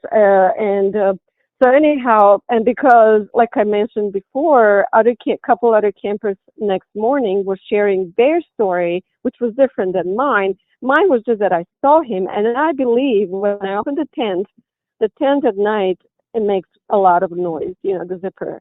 And I felt like I startled that Sasquatch. So he basically froze next to that tree and just stared at me. I was not afraid because I read a little bit about Sasquatches, and I don't know a lot, but I didn't fear at all. I just thought maybe I'm just making it up. Well, but then next morning when I did not show no fear, so maybe that's why perhaps I actually don't believe they are harmful. I think they are more like a prank you. They can do pranks on you, but not really harm you. Well, I mean, you know, if they were more of like a werewolf character, yeah, they would have different kind of reputation over the years. But I've never really had. Right. You never really hear. I really appreciate the call, Juliana, and thank you for sharing that with everybody. It was a great way to end the night, and I thank you again. Yeah. Thank you. Love your show. Thank you. Thank you. And no, guys, I don't think that she's French. They don't have that reputation. Whether you give it any credence or not. When was the last time you heard about a Bigfoot attack or something like that? I've heard people call into radio shows in the past and talk about how, they were getting hit on, that there was almost like a sexual tension with a Bigfoot, that they get a little moody. But I never heard about any kind of a Bigfoot attack. And then, of course, there is, well, are they the culprit in all these missing 411 scenarios inside of the national parks? Are they, or is it something else? I don't know, but it's really fun. I'm glad that you guys called in tonight on this. I'm glad that it struck a chord with some of you, for sure. First, let me just read off some names over on Pilled. I'll get into the actual reading of them on the other side, in the flip side, just because, it's 9 o'clock right now. Esther says, welcome back. Thank you so much, Esther. Tommy Jekyll says, July 5th, summer's over. Well, maybe where you are. I know. I'm just saying. It feels like, it's almost like with the holidays, you get to Christmas, you get to December 25th, and then you say, well, we still have New Year's Eve. That's an excuse to have everybody over for some coffee and cake. We get to see all the people again. One last and then on January 2nd, it's just winter. You know what I mean? It's just winter. Even if you take your Christmas celebrations to the Epiphany, that hustle and bustle is gone, and nobody's having Christmas parties every weekend anymore, and it's just, whatever. Same thing with July. Now, in July is a little bit different. July 5th, everything is, the lead up to 4th of July is over. The 250th is behind us. And then, there are people in the audience right now who will be alive to see the 300th. That'll be big. That's only 50 years away. I will be 91. All right. I hope. I don't know. And then what's going to happen if I make it to 300? I'm going to sit in front of a television and watch a parade. Maybe I'll be in the parade. Maybe I'll be lively. Maybe I'll be limber enough. We'll see what happens. But I guess the good thing is that when you peak after 4th of July, you still have the rest of the summer to go to carnivals, and you can still have barbecues and people coming over at night, steak night with the guys, have a couple of cigars, play some cards, do things like that. There's more to do than you can in the middle of the winter waiting for Valentine's Day to show up. And who the fuck cares about Valentine's Day? You know what I mean? So yeah, it's not as severe. I just say it. Valentine's Day, let's see. Safety Net, thank you so much. Corey J, Vesper, full strawberry moon tonight. Bigfoot's favorite. I bet somebody's getting some Bigfoot love tonight. All the people out there who have some kind of a romantic tension with Bigfoot, they're going to have a fun time tonight. Him rummaging through the garden, looking for oranges. Let's see here. Icebox, Sean Joe, Tommy J. Ginster says the Confessionals had a similar guest on with a great portal story. I love these guests. Silly Boar, Rev says solid fine, Frank. Kevin was a good guest. Look forward to the follow-up appearances. Me too. Ginster, JR at the Lake, gifting out bronze tier subscriptions. You hang out on pilled.net during the show. I'm telling you, you're going to be picking up subscriptions that'll make you a sponsor. That's it. They give them out like nothing over there. They're so So generous. Sentinel says REO Speedwagon. Oh, we're gonna be doing this. Paulie 9363 with a fleet. Sentinel again. I'll get around to you guys in a little bit. Diane V. Paulie 9363. I'm watching the White Sox versus the Orioles 2-2 in the 8th. Nothing like baseball on a summer night. Especially if you're on a porch that doesn't have a mosquito problem. And then Tommy Jekyll. I'll be right there on the flip side to hang out with you guys in a little bit. We'll watch a little bit of Lloyd Pye on the flip side. I found the area. This is right around the time that he talks about the Bigfoot, about that footage being real. We'll watch a little bit of that. We'll bullshit some more. We'll play some music, and I'll just talk to the general chat. So come by. I'll be putting the link in the chat room in just a second. If you can't find that link, go to quitefrankly.tv and press play. Until tomorrow, everybody, I really appreciate you. And just so you all know, here is the results of the poll on the YouTube community tab. What's the one thing you think modern people are secretly starving for? 60% meaning and spirituality. 30% home and community. Heroes is 7%. Mystery and adventure is 3%. A lot there. There's a lot there. Not surprised by the results, but there's a lot there. Okay, ladies and gentlemen, thank you again. Please go to ketobrains.com and upgrade your brain. Upgrade your cupboards. Get some nattokinase. Get the Keto Brains. Soon the salty electrolyte packets will be back. That's it. Stay hydrated. Give your brain some good nutrition. And, of course, keep your pipes clean with the nattokinase. But most importantly, use the promo code June to get 15% off and get yourself into this raffle that's going to be pulling names in about 2 days. Okay? So thank you guys so much. I'll see you tomorrow night, 7 o'clock. Should be a good one. Leo Zagami's coming back. Until the flip side, my friends, be good. Take care. You son of a... I'll catch you on the flip side. Yes. Quite frankly, is filled before a live studio audience. Now our super chatters, starting with D. Zorol, who just sent over a super chat on YouTube. I really appreciate that one, my friend. Don't worry, you are in the running for everything and just generally loved by me. Thank you, Jay Brits, Shoes of Peace, Genie Yankee Fan, and to all of our Rumble Ranchers and Gold Pillars. We'll be getting around to you in detail in just a couple of moments. We'll see you tomorrow night, 7 o'clock. In the meantime, make sure you're subscribed with notifications on, that you're liking and commenting everything, and become a Culture Club member. We need you, baby. And you're going to see it's so much better than you think.